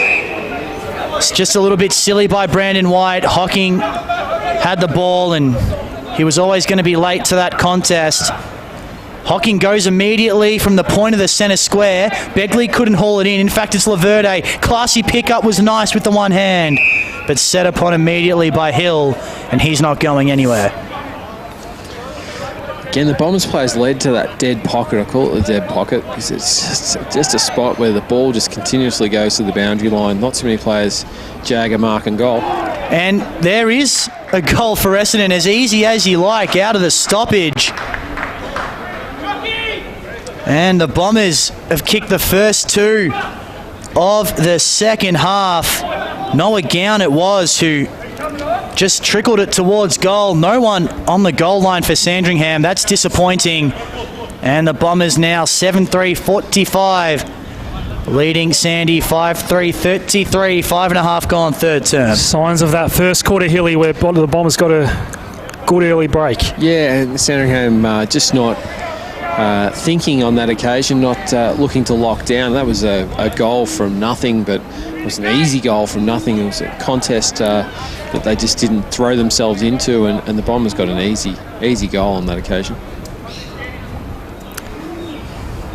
So we're back in the middle. Things are getting a little gloomier, a little darker here, but the radar looks largely all clear across the northwest of Melbourne. Back in the middle, Batchelor can't stick the tackle on Heppel, hacks it inside 50. Bombers looking for another one here. It bounces over the top of Gown, who lays the tackle there on Noon. Umpire calls for a ball up here on Hard Jacket, Totally Workwear VFL Live. Third quarter underway between the Hawks and the Kangaroos at Arden Street. Box Hill by 23 in that one. 20-point lead for Richmond over Casey. They cleared away Sandringham, but Myers takes the mark, and with the wind at his back, despite the mark being set at about 52 metres, he's fancying himself. He's a long, prodigious kick of the footy, is Myers, and I'd expect him to be able to carry the distance with this breeze. It's just a matter of the accuracy. This ball will swing a long way from right to left. I really do feel like it's a lot more prevalent on the ground hill than it is up here in our commentary area where it's pretty still. Myers, look at that kick. Look at that kick. It goes all the way from 60. Didn't just go all the way. That covered... Did it clear the fence? That covered the fence, no problem at all. So, fantastic kick there from Myers, and the Bombers have started exactly in the same fashion they started the first quarter. It's just going to be interesting to see whether they can keep it going. 8-3-51, Essendon, Sandringham 5-3, 33, 7.5 minutes into the third term as Begley replaces Laverty on the Essendon bench. The beauty of the 6-6-6 rule, obviously the Sandringham can't flood back and bottle the game up. You can see the two wings on this side, though, both defensive side of the circle here, McNeese and Batchelor. If you've just joined us, it's very much how the Bombers started the opening term. Kicked the first 3 goals within 7 or 8 minutes before Sandringham was able to steady the ship, and they're getting on a roll here, the Bombers, as Heppel drives it inside forward 50. Doing well to get out of some traffic. There was Tynan Smith. Handball a little bit wayward, though, and we get a stoppage. And again, from that clearance, Bombers weren't looking to blaze away and just kick long. They were looking to keep it lower and try and hit a target up 35-40 out. They've changed their game plan. Heppel getting busy, gives it off to Myers, the last goal kicker. He shoots it out, and now Begley, around 1, tried to get the kick away while giving it. Don't argue. Not too sure of the effectiveness of that strategy, and Brady Seckles down. Couple of teammates with him. Play does go on. Stephen, he's back to his feet now. Out wide. They're tiptoeing the boundary line on the outer side at the moment, the Zebras. High ball towards half forward. Joyce and Mayo there. Neither able to clunk it, and out of bounds off hands.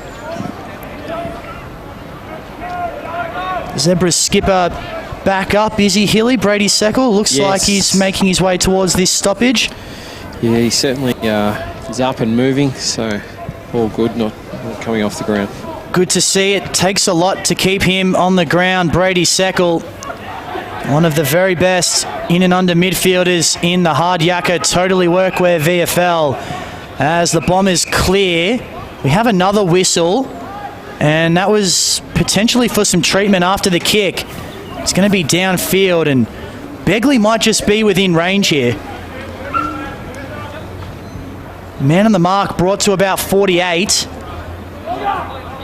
And going towards that primary school end of the ground, left of screen. If you're watching us on VFL.com.au, this is well within range for Josh Begley. Instead decides to go with the short pass. Had everyone fooled. And the mark taken by Tynan Smith. He was closer to goal than what David Myers was for his shot earlier in the quarter. Leading ball getter on the ground, by the way, is Myers with 25. McNeese has 17. Best of Sandringham, 15 for both Ed Phillips and Jack Stephen. So Tynan Smith, the 23rd man for the Bombers this afternoon. As we mentioned, just the one game this season. That was in round 7 against the Zebras at Trevor Barker Beach Oval. Kicked a goal that day. And from 40 metres out, he's kicked another goal against the Zebras. Bombers out to a 4-goal lead. Yeah, it's just what I was fearing for Sandringham was that they were going to come out really fired up. the Bombers, and they have. This 11-minute period of football has been all the Bombers, so they've got all the flow of this game at the moment. Obviously kicking with the breeze is a big assistance, but they're looking to make full use of it this quarter and try and kill the contest off in their favour. It's been one of those days when the breeze has been a little on and off, but has mostly favoured left of screen, eastern ends of the grounds here at Windsor Hill. So Tynan Smith, who in his only other game against Sandringham, funny enough, earlier in the year, kicked a goal that day, has one here today. Umpire bounces in the middle. And it escaped the circles. First recalled bounce of the day. It's been pretty good today to bouncing. Yeah, that centre area is just so much smoother than earlier in the season, so there's really no excuses for the umpires. Ball thrown up now. Jock gets the early jump on Rose. Stephen only has one arm to deal with here. Good tackle by Seckle. Eventually it's cleared for the Bombers inside 50. Claverino got a fist. Noon under pressure. Goes back to Marsh. Gets away from the tackler. Kick down the line. No out of bounds on the full. Off the side of the boot. Bombers get it back. And it's Jake Long that has it. Right by the Bowls Club here at Windsor Hill. Throws it onto the right foot. It's a high ball inside 50. Bit of an unrealistic jump at the ball there by Smith. Gives away the free kick. And Sandringham will get it back. In the back pocket, it's Noon. The right foot ball. Really poor option there from Noon. Didn't quite assess the numbers that he had. Blazed away, didn't he? Yeah, to his right-hand side. Sandringham had the extra and could have worked their way around, but he didn't quite do the sums correctly and just put it straight down the throat of the Bombers. It was Lazaro who picked it off. Now Zerk Thatcher as the Bombers go backwards to go forward. Begley. Jock has some space just high of centre half forward. Takes the mark. Does Tom Jock. Impressed for Collingwood at VFL level last year. Ended up on an AFL list by year's end. Phillips goes wide. Stephen had to sit and wait for it. Lazaro again with the defensive pressure. Oh, stays alive. Stephen, good hand pass to Webster. And Sandringham do work this out nicely in the end, although had to go back there, did Phillips. The hand pass off. Kick goes down the line. No room to work with at the moment. Jock's done brilliantly though. Wins it back, gets away from the pressure. Kick inside 50. There was a little nudge there on Smith. It was right in front of the main umpire, but an umpire a little further away has decided to pay it. And a shot on goal coming up for Tynan Smith. He could kick his second in a row and extend the lead to a game high 30 points.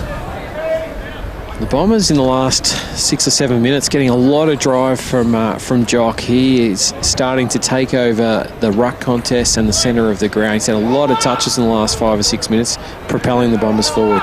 Tynan Smith, right foot ball on the way. The goal kicking's been good today. Bombers 10-3-63.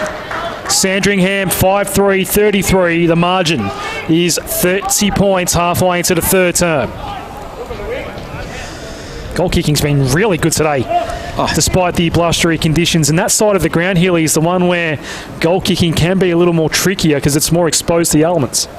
It certainly is, but I think the players that have that breeze, who are right footers, can really handle that right to left breeze, and they've got that at that end of the ground. So they're kicking really well at that end. Interesting to see now that that Jock's not in the ruck, straight back out into the wings. So such a utility player is Jock, and he's had a huge impact in the last 5 minutes. Living up to his reputation as the Sandy specialist is Tynan Smith. He's kicked a couple and the Bombers go forward once again. Bouncing ball inside forward 50. Hill first to it though, but the kick, an absolute mongrel, just rushed it. Had a bit more time than he realised, and that one's into the cricket nets out on the full.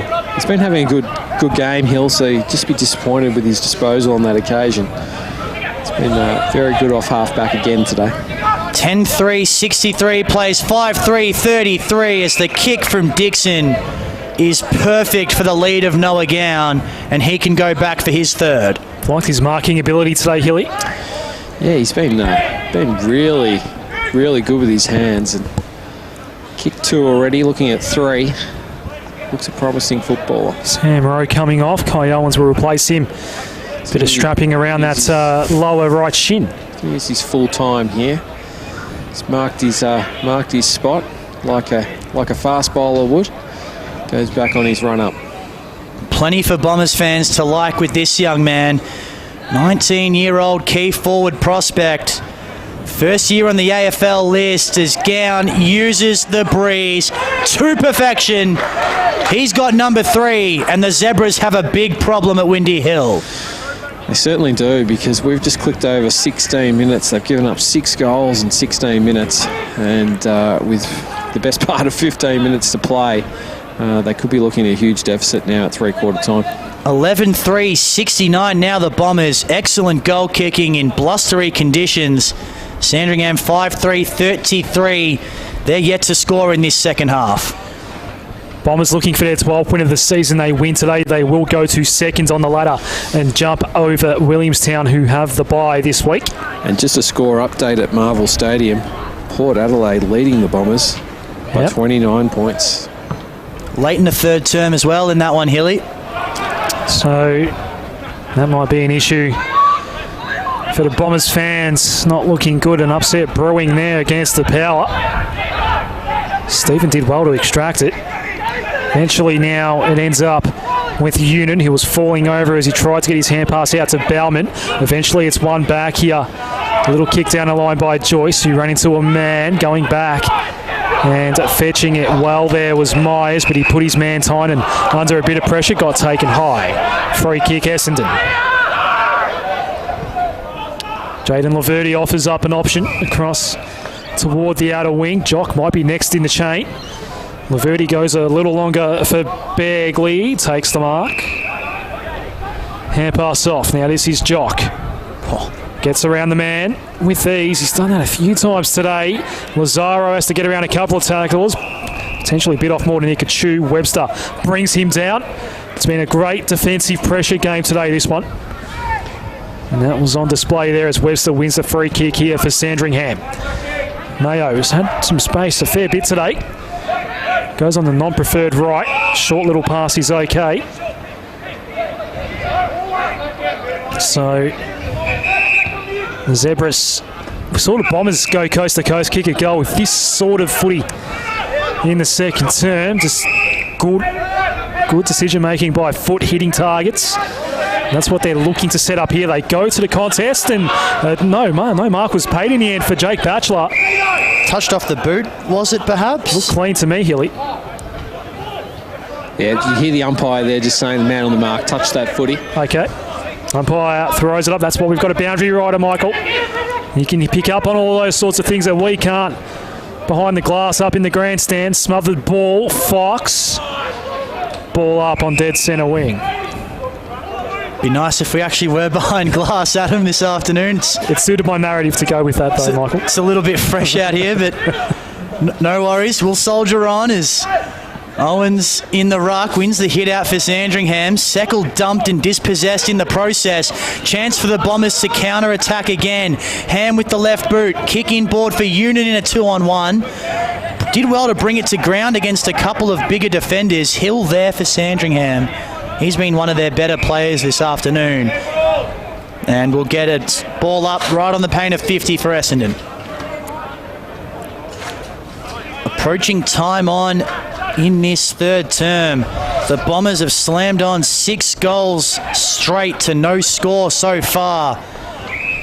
And they take a commanding lead late in this third term as Rowe lays a strong tackle to impede the movement of Heppel. Bowman's been pretty good in the ruck for Essendon today. Jock through traffic once again. Doing even better through traffic on that occasion was McNeese. And now Tynan into the pocket. Laverde being held. In fact, doing the holding, was he? Oh, we've got a free kick coming back. Free kick in the centre of the ground, or more towards centre half back for Sandringham. Off the ball, that one. So it'll be Robbie Young's ball. Centre half back. Haven't called his name too often. Kick wasn't the required distance to Webster, so he had to get it and go, and his foot skills always precise. Able to find a teammate on the outer side. Sandringham looking just to chew some clock now. High ball towards half forward. I guess it's all about damage control now, Hilly, because they need to keep this margin somewhat gettable going with the breeze into the final term. But even then, 6 goals might just be too much to ask, even with a strong breeze, as we get a stoppage just inside the centre square. Yeah, 6 goals would probably be around about your maximum you want to be chasing against a top 2 or top 3 team as Essendon are. So I'd expect Sandringham to certainly raise a big contest in the last quarter and make a big effort on the scoreboard. But this next 8 or 9 minutes is certainly damage control, as you mentioned. They need to keep this contest in tight and make it stoppage after stoppage. They are accustomed to breezy conditions, playing on Trevor Barker Beach Oval, of course, one of the windiest grounds in Victoria, so that might help them out a little bit going into the final term. As White, around one tackler, towards half forward, taken by Carroll, got his hands free to release the handball, but boundary line too close. 22 and a half minutes gone. 11-3-69 plays 5-3-33 around the grounds. Box Hill leading the Kangaroos by 25 points at Arden Street, and that same margin at the Swinburne Centre. Richmond leading the KC Demons 7-4-46 to 3-3-21. As the Bombers switch, it's dangerous. Houlihan has ditched the long sleeves for the third term, and he takes the mark, and now Jock can run. He can run to 55. Could have gone off for home if he wanted. Instead, did the unselfish thing, and the mark taken by Begley. He's been the hot player of the third quarter. In fact, Tynan Smith it is. Has Jock. He's been the match turner in the middle of the ground. Whether he's been in the ruck, on the wing, on the ball, he's getting plenty of football. And that would have been probably about his 4th inside 50 for the quarter and hitting targets. This man's having a good quarter too, Hilly. Very impressive. Tynan Smith. He certainly is. He's getting on the end of them. Going for goal number 3 in the third term. Tynan Smith, slight angle, puts it through. And he's having himself a quarter to remember, the young man. 3 goals out of 7 for the Bombers. And that lead now is an imposing one, out to 42 points, 12-3-75, playing 5-3-33. The score in this third quarter, Essendon 7 straight 42, and Sandringham have not scored. 7 goals straight. Not only have they for the Bombers not scored, which is the worrying thing for Sandringham, they haven't been forward. You'd have to check the inside 50s, but I think they'd be limited to 1 or 2 inside 50s for the quarter. They just can't win a clearance at the moment. The Bombers are just winning every clearance around the centre of the ground, and they're having no impact at the moment, Sandringham. Perhaps it was a stern talking to that Dan Jordan delivered his men at half-time. Back in the middle. They've come out a different side in his third term, the Bombers. They are well and truly one of the premiership favourites here in the VFL. Well gathered by Laverty. Then they don't argue on Seckle, if you don't mind. It ends up with Heppel. Kicks on the way for the Bombers skipper, and they've kicked 8 straight in this third quarter. It is champagne footy for Essendon, and they are flying 13-3-81. Sandringham stuck on their half-time score of 5-3-33. Yep, they're in massive trouble now, Sandringham. That period, that 20-minute mark to 30-minute mark period, was going to be that time where if they could keep the contest stuck around that 6-goal margin, they'd be well and truly in it. But now, 25 minutes into this third quarter, in a quarter that'll probably go 32 or 33 minutes, they're looking like they're just going to have to hang on here and somehow keep this under 50 points, but I just can't see it at the moment. All the momentum's with the Bombers. David Mize is up to 32 touches, 1 goal, 1, and 3 tackles. He's having an outstanding day. So get 32 this early in the game. You're getting a lot of it. What can the Zebras muster in the closing stages of this third term? Another centre clearance goes Essendon's way. Batchelor trying to bash and crash his way through. Does really well. Releases Seckle in the middle of the ground by hand. Kick out wide is okay. And the mark taken for the Zebras. And a rare inside 50 now for Sandringham. And a mark inside 50 as well, taken by Seaton. Could have done with this sort of ball movement much earlier in the quarter, the Zebras, but they get a chance to peg one back against the run of play. Tell you what, if things get out of hand at Marvel, the Bombers fans might leave that. Come watch this, silly. Yeah, certainly. This is the Bombers team to watch today. 3 goals for this season for Anthony Seaton. That won't be a goal, and needed some help getting across the line. In fact, didn't even make the distance. So a disappointing result there for the Zebras. Margin now back to 47 points. What is the travel time between Southern Cross Station and Essendon, Michael? I wouldn't know. 12, 15 minutes maybe. Tynan ends up with McNeese. Little chipper. That was touched off the boot as well, so no mark taken now and paid for Guccione, who got brought down. He was pushed in the process. Free kick for the Bombers. Just a down the ground free kick. No advantage is paid here. It is down the field, in fact. Not far down the field, but quickly hand passed off by Begley. McNeese, penetrating ball inside 50. Again, it carried. Now Bagley gets his snap. It's an accurate kick, and it goes all the way.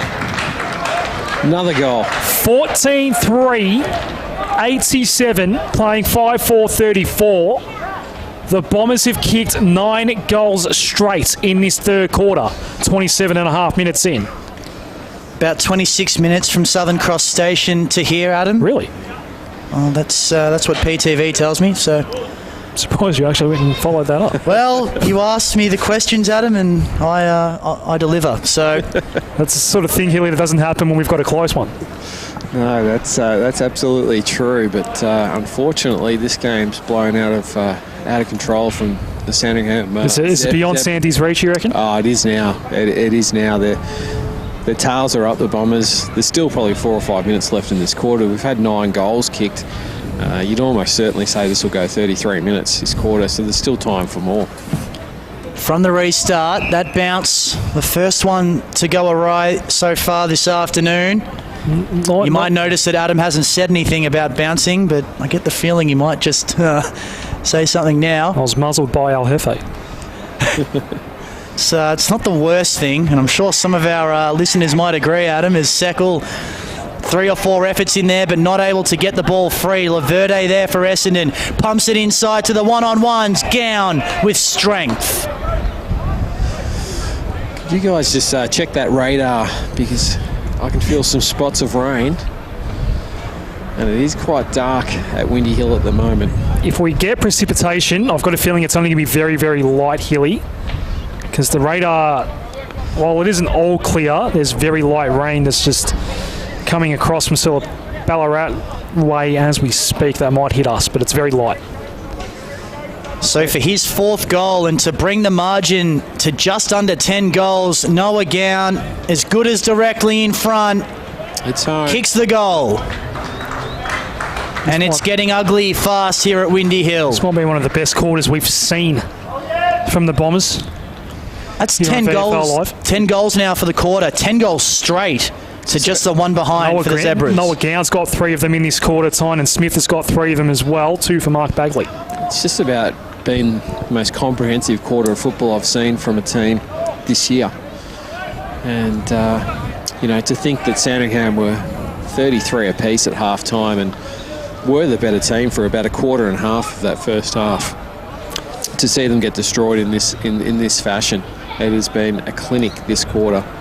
And the Bombers will be very pleased with what they're dishing up. I know that you're due to interview Dan Jordan out of the huddles at 3/4 time, Hilly, but I am very curious to know what's going through Aaron Hamill's head as we speak. He'd certainly be disappointed. That would be an understatement, I would think. So Bagley is double tackled, gang tackled. Seckle's involved. Umpire crosses his arms. Bombers might not be done here. We are beyond 30 minutes. Started the quarter at 5-3-33. Add a 1 in front of that 5, and that's their score now. 15-3. A stunning display by the Bombers. Mark taken on the outer side here by Trent Thomas for Sandringham. Over the top for his skipper. Brady Circle, just forward of centre wing. He'd be a frustrated man as well as the on-field leader for these Zebras. Goes into attack. It's a juggling mark taken. McNeese has been pretty good today for the Bombers, I think, and he's taken another intercept mark here. This would be disposal number 22 for McNeese. Now, Laverty's gone down here. He's a man that's had so much bad luck. Inside 50 we go for Sandringham. That's a big one brewing. Jaden Laverty not getting up for the Bombers as play continues about 40 metres away. Tynan clears toward the wing. You might be able to see it in the foreground of the footage, maybe just outside the frame. Play here, actually. Bombers have a mark on the outer wing. Play will continue. Just with that many... So about 20 metres back from where Riley Ham has it. Sorry, Hilly. That's where Laverty has a number of trainers around him at the moment. Any of us see what happened? I'm not sure we did. Heppel goes in board in the mark. I think that's Begley that's taken the mark. And Laverty's back up on his feet. Wow. Laverty's just popped up out of nowhere. Well, the kids have all run on the ground here. And I know they're not streaming to the Bombers' end of the ground, but should really stay off the ground while a shot at goal is taking place. Glenn Hill getting a little operational here. So Begley, we saw Myers kick a great goal from here in the quarter earlier. This time he hooks his kick, and well, the Bombers, by the time the siren went, guys, had an unblemished record for this third quarter, 10 goals straight, and ended behind after the siren.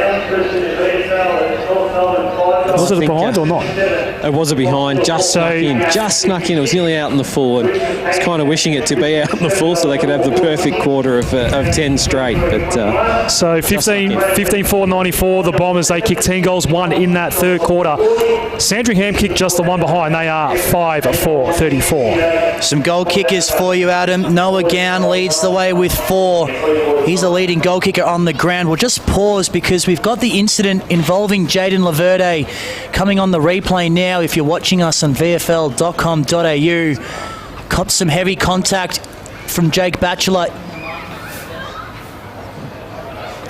in the marking contest. As my microphone just dropped out there briefly, and copped a little bit of contact. No free kick was paid, so you'd suggest it might not have been overly high contact, but just a little bit worse for wear after that. Look at that. I can't. Jaden Laverty. Can't spot anything too obvious there on it.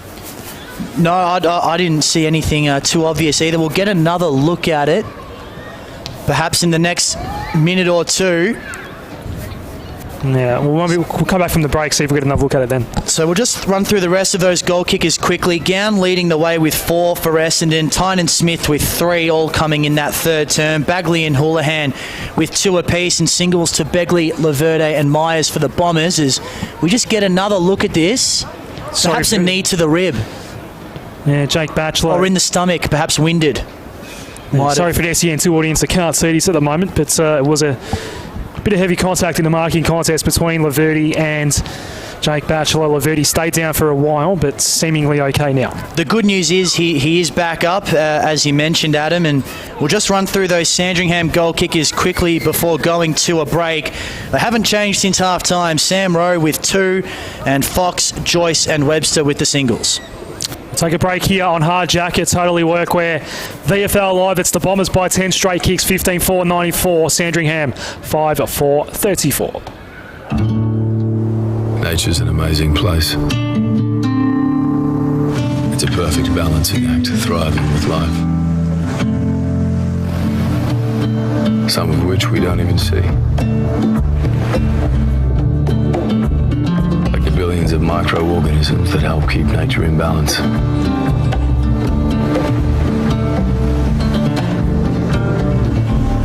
At Swiss, the quest continues.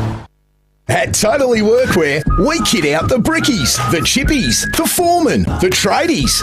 Did we say foremen? They're not all men, some are ladies. Yeah! Work in an office, retail, healthcare, hospitality. Here's where you'll find all your workwear. Yeah, totally. Totally Workwear have got you covered with the best brands, best value and best service. Totally Workwear. Get what you want and get back to work. Totally Workwear. For club interviews and all the news from the Hard Yakka Totally Workwear VFL and Swiss Wellness VFL Women's, don't miss the VFL Hour during the Sporting Capital with Jack Heverin, Tuesdays from 9 p.m. on 1116 SEN. But it's your job. We'll be fine. Mate, just because everybody seems like they're doing it doesn't actually mean that they are doing it. Help your kids understand that betting and sport don't have to go together. The ads don't always tell you the risks, yeah? Before you have the talk, check lovethegame.vic.gov.au. Authorised by VRGF Melbourne. Don't miss a moment of the Hard Yakka Totally Workwear VFL. Find SEN2 on your digital radio today for live coverage of the match of the round. The Hard Yakka Totally Workwear VFL. Live on SEN2 DAB+. I'm a digital radio. To help explain why it's time to update your old radio, with me is my friend Digital TV. Hi. There you go. Remember when us TVs went digital? Everyone does. Get to the point. Suddenly you got lots more channels for free. Yes. Well, it's the same with digital radio. When you buy a digital radio, you can get all your favourite stations plus up to 30 extra ones, playing all kinds of music, live sport and talk. That's pretty great. It's really great. All you have to do is head into your nearest retailer or check out digitalradioplus.com.au and upgrade to digital. Your Hard Yakka Totally Workwear VFL Club needs you to show your support. Buying a VFL Club membership helps support your local team and provides great discounts and match access. The VFL gives you the chance to get in the coaches' huddle and enjoy kick-to-kick on the field, whilst kids under 15 get in free. Get involved in the VFL this season. Head to vfl.com.au/membership to find out what membership offers are available at your club in 2019. Love your sport? Then you'll love SEN. Stuart Appleby has come from 7 strokes behind. And you'll find it on digital radio. Simply scroll to SEN, Melbourne's home of sport. Streaming live through VFL.com.au. This is VFL Live. Welcome back to Windy Hill, final term not too far away. Hilly, we had a late break there. Hilly, go ahead. Thanks, guys. And Dan, the message at half-time certainly hit home. What a great quarter of football from your team. Yeah, it was. Yeah, we were pretty strong at half-time about guys probably going away from their roles and probably being a little bit selfish and not being clean, and just a few things we probably didn't like creeping in. Full credit, Sandringham were challenging us and putting us off our game and what we were about. So they were challenged that at half-time. I thought that quarter was terrific, not in terms of probably the output on the scoreboard, but just the process and the way they went around it. So really pleased. Certainly, you hit up targets inside 50 was sensational. Yeah, twofold. I think one, we probably weren't getting those options when we're going inside and bombing the footy, and then also, the guys around the footy who, probably weren't lowering their eyes and being able to potentially use the footy with some good method that we would like. So, both of those, we get options hitting up, and then we get the ball carrier trying to have a look, and it seems to get some better entries for us. Well, it certainly was a great quarter of football. Thanks for your time on VFL Live once again. Good luck for the remainder. Cheers, mate. Thanks for that, Hilly. Fourth term is underway and the Bombers have it inside forward 50 once again, but the Sandringham defence just holding firm for the time being. Fox couldn't quite gather this one cleanly though, and Essendon had some numbers. Heppel now at right half forward, evades the tackle of Fox nicely. Jock needs to be quick with the hands, and he was, but handball to no one in particular. And Webster set upon immediately by a couple of Bombers. Looks like Hilly Laverty starting the final term on the bench, but will be right to come back out. Yeah, he's just lining up now to enter the field of play, so I think he'll be the first substitution. We did have a look at the vision, Adam, at three-quarter time, and there wasn't anything too untoward in that vision. Yeah, it must have been that knee into the rib region. Perhaps winded, maybe. But he looks like he's ready to go now, Laverde, so good signs for the Essendon Footy Club as we get a stoppage right in front of the Bombers bench where Dan Jordan is coaching his side. And as you said, Hilly, I think the message certainly got through because they put on 10 goals won in that third term to just the one behind for Sandringham to take a 10-goal lead into three-quarter time with the game being level at half-time. It's certainly not something you see too often, and it might just have been the best quarter of footy we've seen on Hard Yakka Totally Workwear VFL Live this year as play goes on, tiptoeing the boundary line, players from both sides Start to wonder if the umpire's just zoned too far off there. Certainly missed a illegal disposal by hand there from the Sandringham player. Stunningly, the ball didn't go out of play at all in that sequence as Hocking's handball partially smothered. 2 zebras down in back plate. Jack Stephen, one of those, and looks like Robbie Young might be the other. Play goes on. Gang tackled. I think Jack Stephen might have a little bit of blood just to the right-hand side of his face, if not his eyebrow. He's coming straight off. Yep, so he'll come off.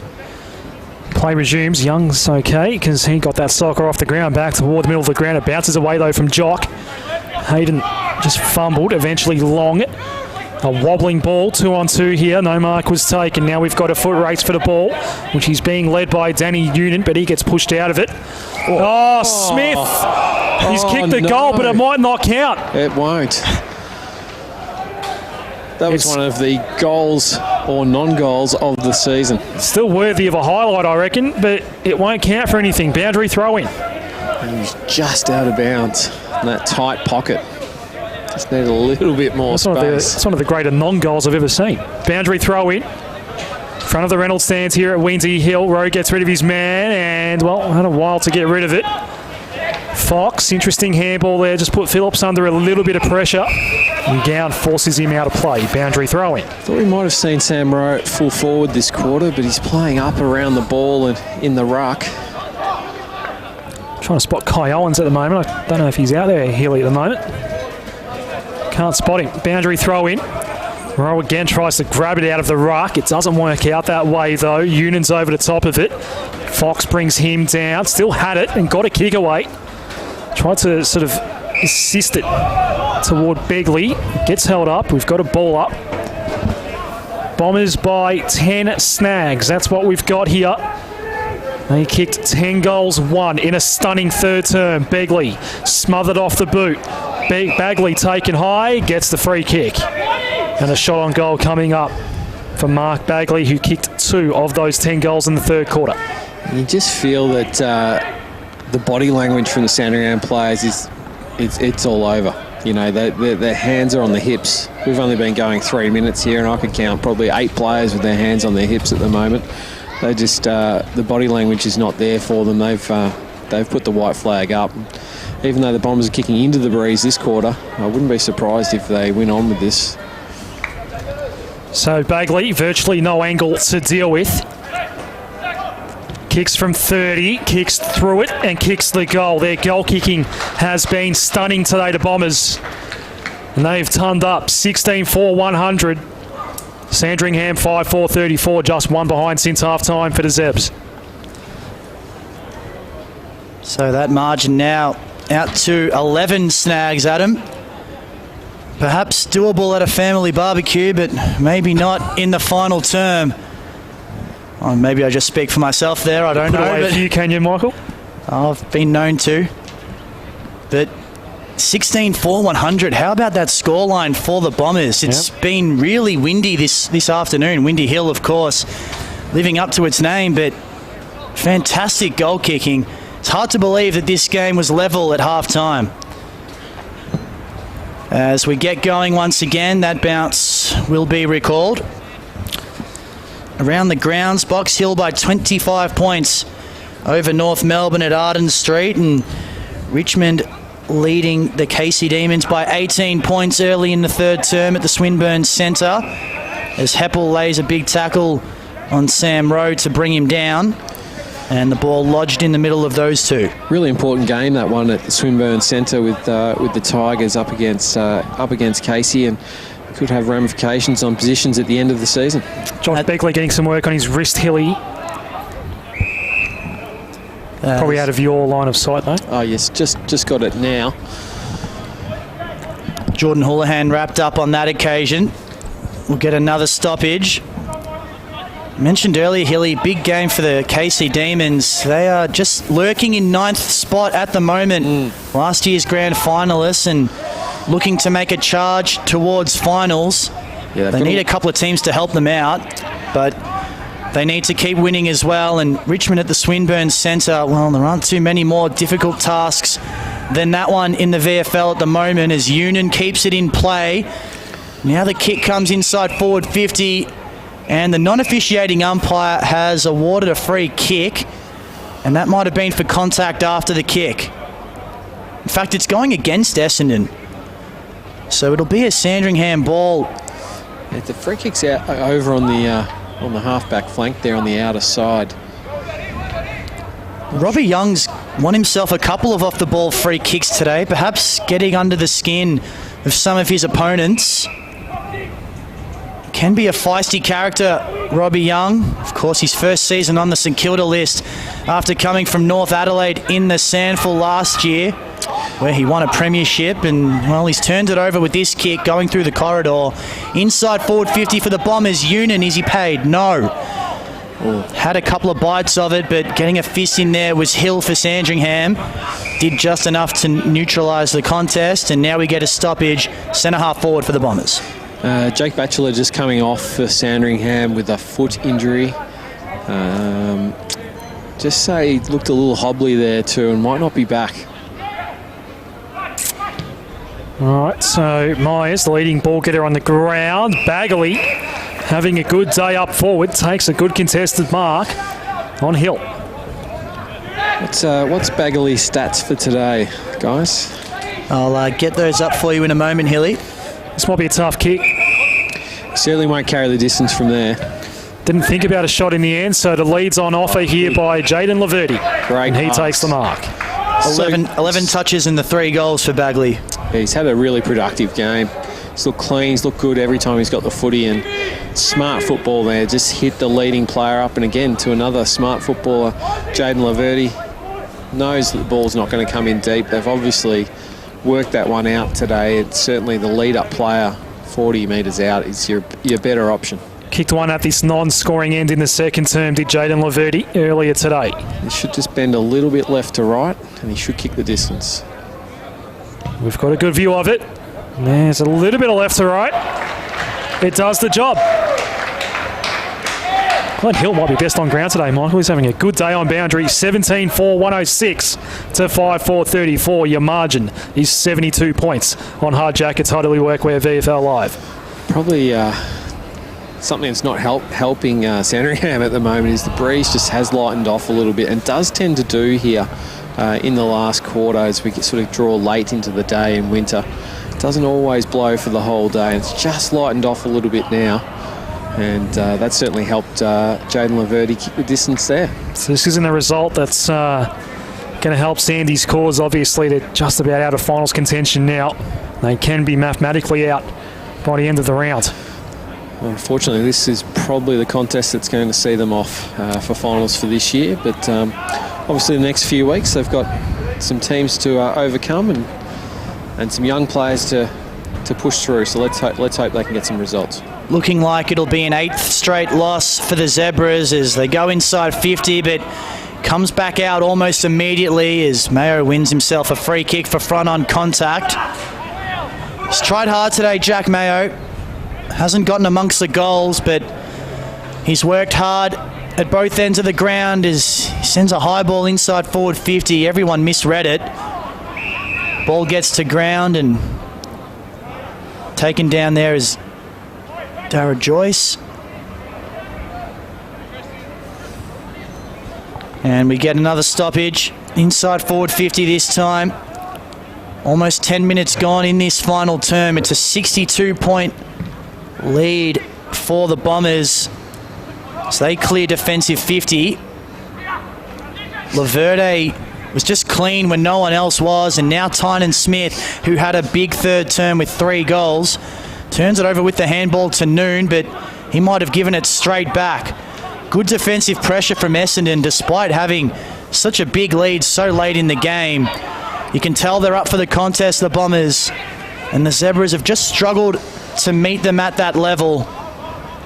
Able to sustain it for a half, but not able to do so for the remainder of the contest. And, well, you see why one of these sides is playing for a top 2 spot and the other one is just outside of finals contention at the moment. As the Bombers clear again, Laverde just able to ragdoll Noon and take the footy, and Myers, he can go for goal. Instead, does the unselfish thing. Bagley slipped, though, at the crucial moment. Hocking trying to lay the pressure. So too is Bagley, but the Zebras able to clear. Thomas gives it off to White, who went to ground, but had enough time to give it back to Thomas. It's all a little bit untidy at the moment. Jock was barreled into, and he'll get a free kick for in the back. It's a blockbuster month of August here on Hard Jackets. Totally Workwear VFL Live, and Essendon is featuring prominently. Their next two games are against Footscray and Richmond, both inside the current top four, and both those games right here on Hard Jackets. Totally Workwear VFL Live as Dixon just lobs one toward the square, and the man that's probably best on ground today, Myers, kicks an easy goal. That's disposal number 37 for Myers. And goal number 18 for Essendon. 18-4-112. Sandringham 5-4-34. The Bombers might be on their way to a three-figure win here. They have been outstanding since half-time. So next week's game an hour earlier than usual from the VU Whitten Oval. It'll be Footscray, who is also in the top four as we speak, hosting the Bombers. Myself and Peter Mercado will be calling that one. And then we're back here the following week at Windy Hill for the Tigers, who will be taking on Essendon. That's the Richmond Tigers, who are on top of the ladder on their way to another win, it would seem, around the grounds against Casey. That's right, they're up by 19 points, Adam, 12 minutes into that third term. So they're doing it pretty nicely, the Tigers. Not as nicely as the Bombers, though.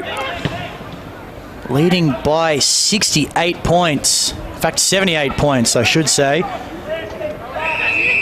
D takes it, and, well, it was a Bombers free kick, and D just took the advantage. Bowman can hand it off to Heppel, and he can get to 40, and instead of having the shot, gives it off to Laverde, and he'll run into the open goal. Party time now for the Bombers. They lead it by 84. Wow. Yeah. This is something else, isn't it? Yeah, as I said, just early in this quarter, 2 or 3 minutes into the quarter, you could just see that Sandringham players, the flag was up. They were happy to tap out, and the body language was not good in the first 3 or 4 minutes. We're now only approaching the 14-minute mark. They haven't looked like scoring realistically, and the Bombers are just doing what they like at the moment. So the margin here is 14 goals. The margin at Marvel Stadium is 9 goals, and that's not in favour of Essendon. Port Adelaide is doing a number on the Bombers at Marvel. That game's almost over. 18-12-120 the power. The Bombers 9-12-66. So if John Worsfold wants to swing the axe, he's got plenty of numbers to choose from here today, because the Bombers are hot in the VFL. Free kick after the centre clearance, quickly taken by Dixon. Might have hurt his shoulder. Got it to Jock.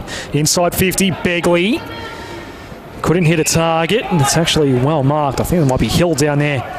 No, it's Marsh for the Zebras. John Worsfold can get his press conference done really quickly, get down, might catch the last 10 minutes. We can just watch the replay right here on Hard Jacket. Totally Workwear VFL Live on the VFL website as the Bombers look to sweep across half-back. D. Nice ball for Myers. Another touch for him. 38. That's right. Inside 50 we go. It's a high one for Bagley. Had 2 Zebras to deal with, and going back well, reading it in flight was Marsh, and he took the relieving mark. Down the line we go. Owens had one arm to deal with. Zerk Thatcher worried him out of it. Socket forward. Ball met here by Carroll under some pressure. Needs some help. Thomas is there. Tynan's involved as well as Zerk Thatcher for the Bombers. Ball was extracted. Umpire waves his arms and says play on. Owens with another tackle on Smith this time. And this time we have a ball up. In fact, it's Lazaro for the Bombers. 39 and 3 goals for David Myers. Not a bad day out. He's had a massive game, and be a good fantasy number, I reckon, today. Certainly would be, Adam. He's just getting himself into selection contention once again. As we have a free kick here.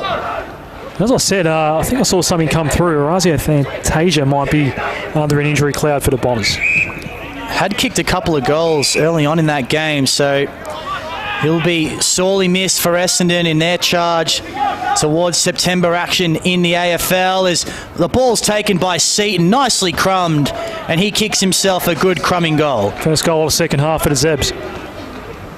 Comes 16 minutes into the final term. That sees them move to 6-4-40. They trail by 78 points though. Boys, the temperature here has just plummeted in the last 10 minutes at ground level. And unfortunately for Sandringham, they're going to have to stand out there probably for about another 13 or 14 minutes. Yep. And try and weather this absolute avalanche that Essendon have dumped on them in the second half here. It's a 13-goal game. Back in the middle. This is umpire Martin Roger. Bouncing's been good today. And that's a trend that continues here. Bauman had the bounce favour him against Joyce. Hand pass out. High ball from Hawking. Flying for it was Unan. Ground level ball. Jones extracts for Sandringham. Goes wide. Owens takes the mark. So the Zebras might get a rare back-to-back goal here. Owens into attack. Mayo's going to come from deep. No mark was taken. Bombers have numbers at the back of the contest. Zerk Thatcher was one of them. Goes to Ham. Put down after the kick by Webster. That will be worth a 50-metre penalty. Just was a little break in play around the grounds from the boundary line here. The Swans have just hit the front against the Giants in the Battle of the Bridge. So, where's the ball going to be brought now? That's the longest 50 I've seen today. That's huge. The mark is right on the edge of the centre square here. So about 60 out from home as Ham goes over the top. And how is that allowed to happen? Begley takes the mark, essentially unmanned. When you've got that much time to restructure up, Hilly, I'm not sure how that happens. Well, unfortunately, as well, when the coaching staff looked back on this one, there was two players in the vicinity for Sandringham. They just did not pick him up. So Josh Begley kicked one of those early goals in the game when the Bombers kicked 3 in a row to start it. This time he misses. 19-5, 119 are Essendon. Sandringham 6-4-40 as we approach time on of the final term. One of the few Essendon forwards who hasn't gotten in on the goal-scoring party today, Josh Begley, just the 1 goal 2 for him as Rowe thumps it into a teammate's face. I think that might have been Carroll. Essendon able to mop up at the back though, and Guccione has it and finds Hocking, who went with the one hand, didn't bring it in. Begley through traffic beautifully, just parted the seas and finds Houlihan at left half forward. Approaching time on final term, 79-point lead for the Bombers, and they're looking to add to it. Just over the head of Bowman inside forward 50. Hill around a couple and just slams it out of there. Rowe does well. No. Blocking in the marking contest. Didn't look to be much in that one. Zerk Thatcher's free kick, and he goes inboard to D. They're just lining up now, the Bombers. Big mark taken at the back by the big ruckman, Riley Bowman. He's got some really clean hands, as Bowman. He's taken a few nice grabs today. At that end of the ground too, just getting into the right position when the ball... Tynan Smith, in fact, Hilly. Oh, sorry, apologise. So, no, that was on me. I didn't recognise him. He's been really good today, Tynan Smith. He's had a fantastic game. Another player. He's shown great hands. He's marking all games. It's been fantastic. 3 goals in the third and 1 in the fourth. As the Bombers bring up goal number 20 and extend that lead to 85 points. That's the biggest it's been all day. 25-125. Outstanding goal kicking, as we've mentioned a few times this afternoon. And Sandringham wallowing on 6-4-40.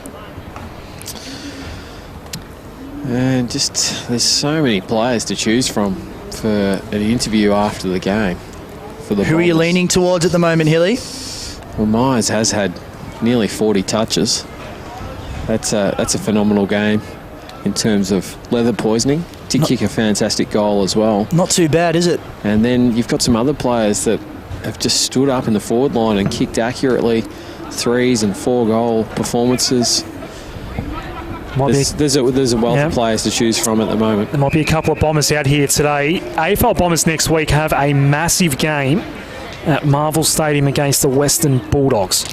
And I dare say... There might be a few players here at Windy Hill today that are playing next week against the Bulldogs. I dare say there'll be a few changes from the senior lineup after today's poor performance against We'll have Adelaide. the precursor at VFL level between the Bombers and the Bulldogs right here on VFL Live on a Saturday afternoon. That's a good mark taken out there. Tynan Smith again? Yeah, it's Tynan Smith again. He is very clean. He's been impressive. Noah Gown's been impressive. Mark Bagley, even though he hasn't had a lot of touches, been fantastic. He's got some good size about him here, does Smith. He gives himself a long run up trying to penetrate that wind. Goes fairly high. Houlihan flew. No mark was taken. Escaping with the ball ground level was the 23rd man for Sandringham in Callum Jones, but it's coming back in. You'd swear it was the Bombers kicking with the breeze the way they're setting up. Juggling mark is paid for Noah Gown.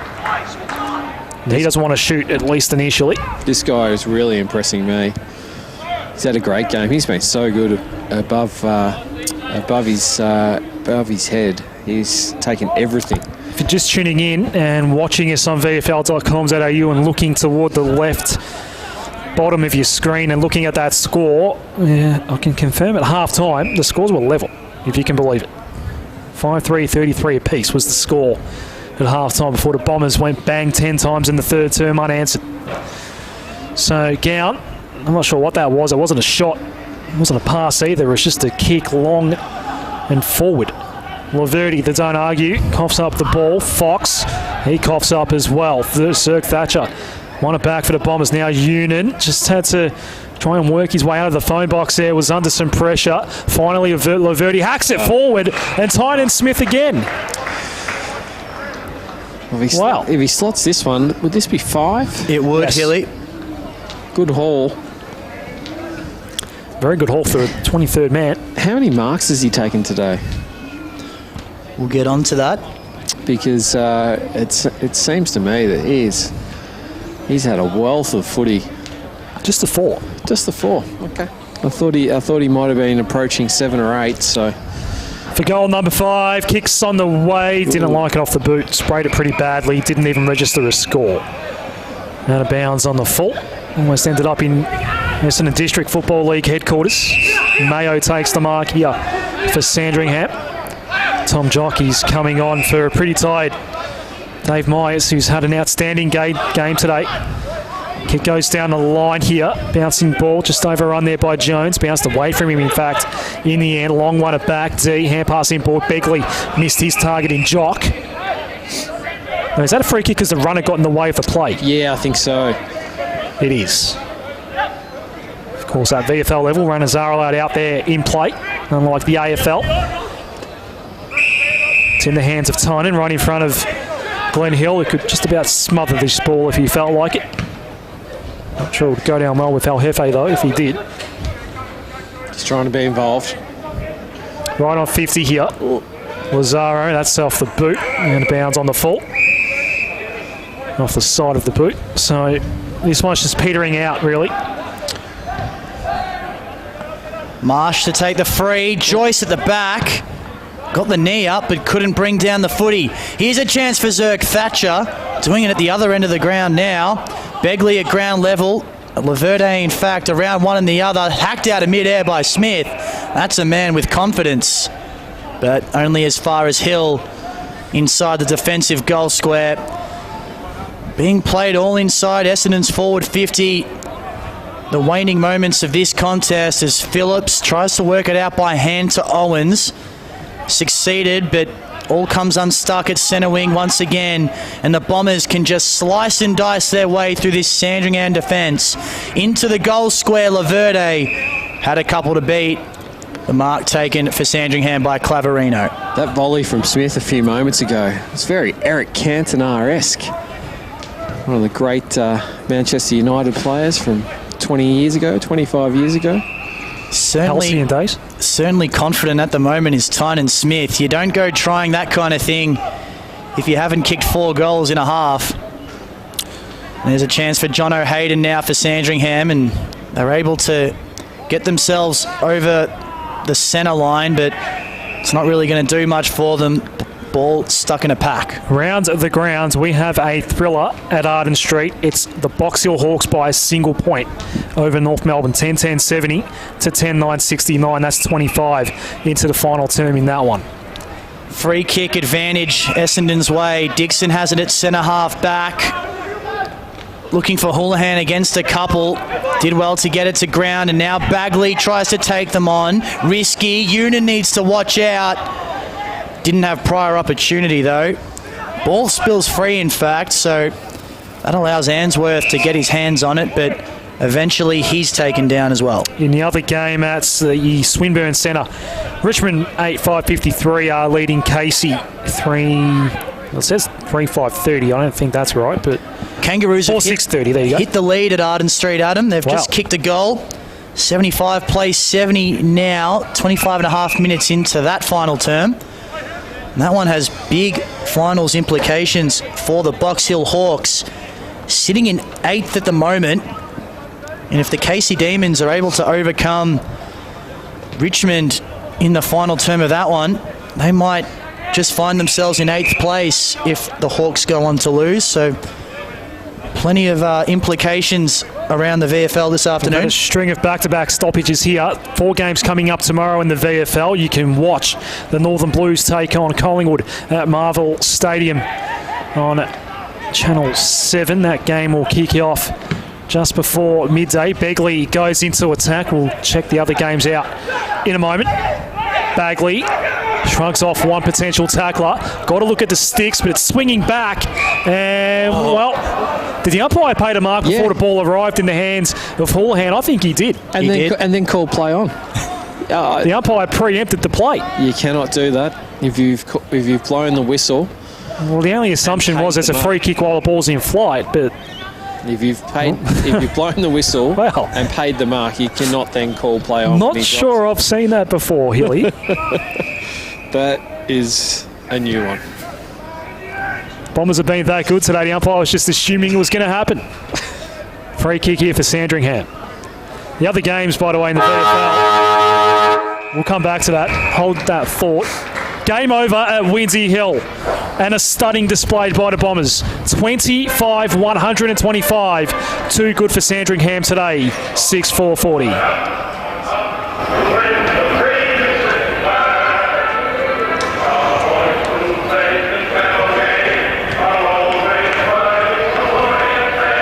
In the end, it was 4 goals each for Noah Gown and Tynan Smith. 3 each for Mark Bagley, Jaden Laverty. 2 for David Myers, who was probably best on ground today, and Jordan Houlihan. And singles for Josh Begley and Aaron Heppel. I think David Myers might have kicked 3 actually, so if I missed one. He did. 39 and 3 goals. Fantastic game from David Myers. We'll see if we can have a chat with him once he's done plenty of handshakes here. Sam Rowe got 2 for Sandringham singles. Jimmy Webster, Darragh Joyce, Anthony Seaton and Sam Fox. Great win by the Bombers today. A final margin of 85 points.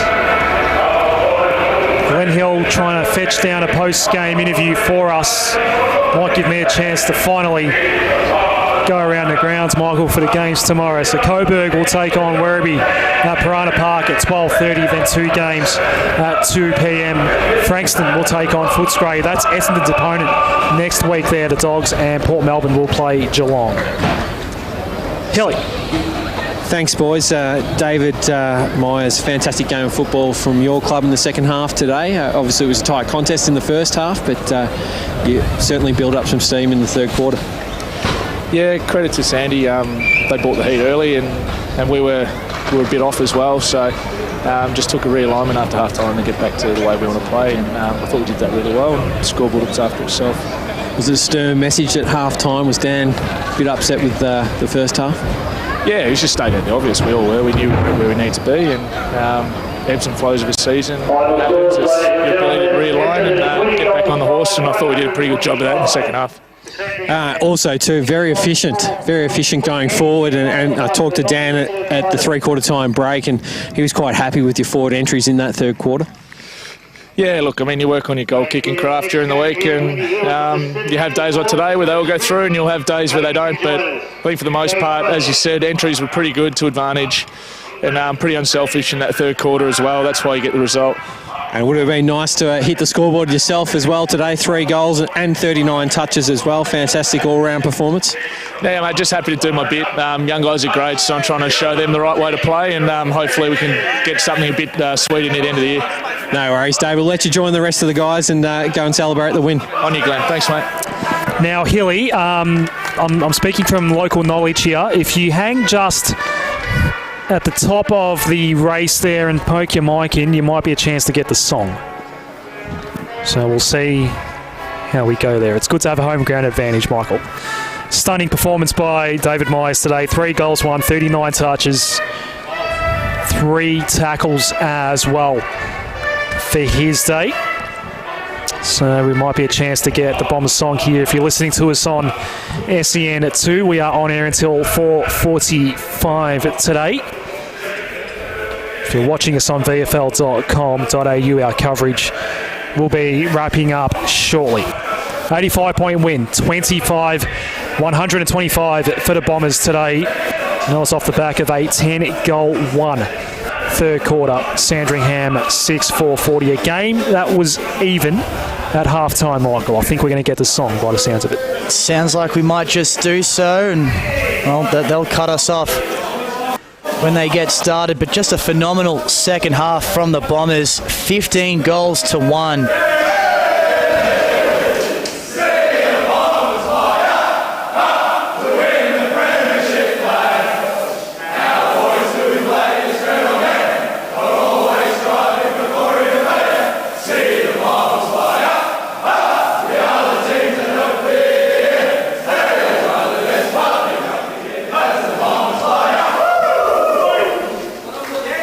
Well on, Hilly.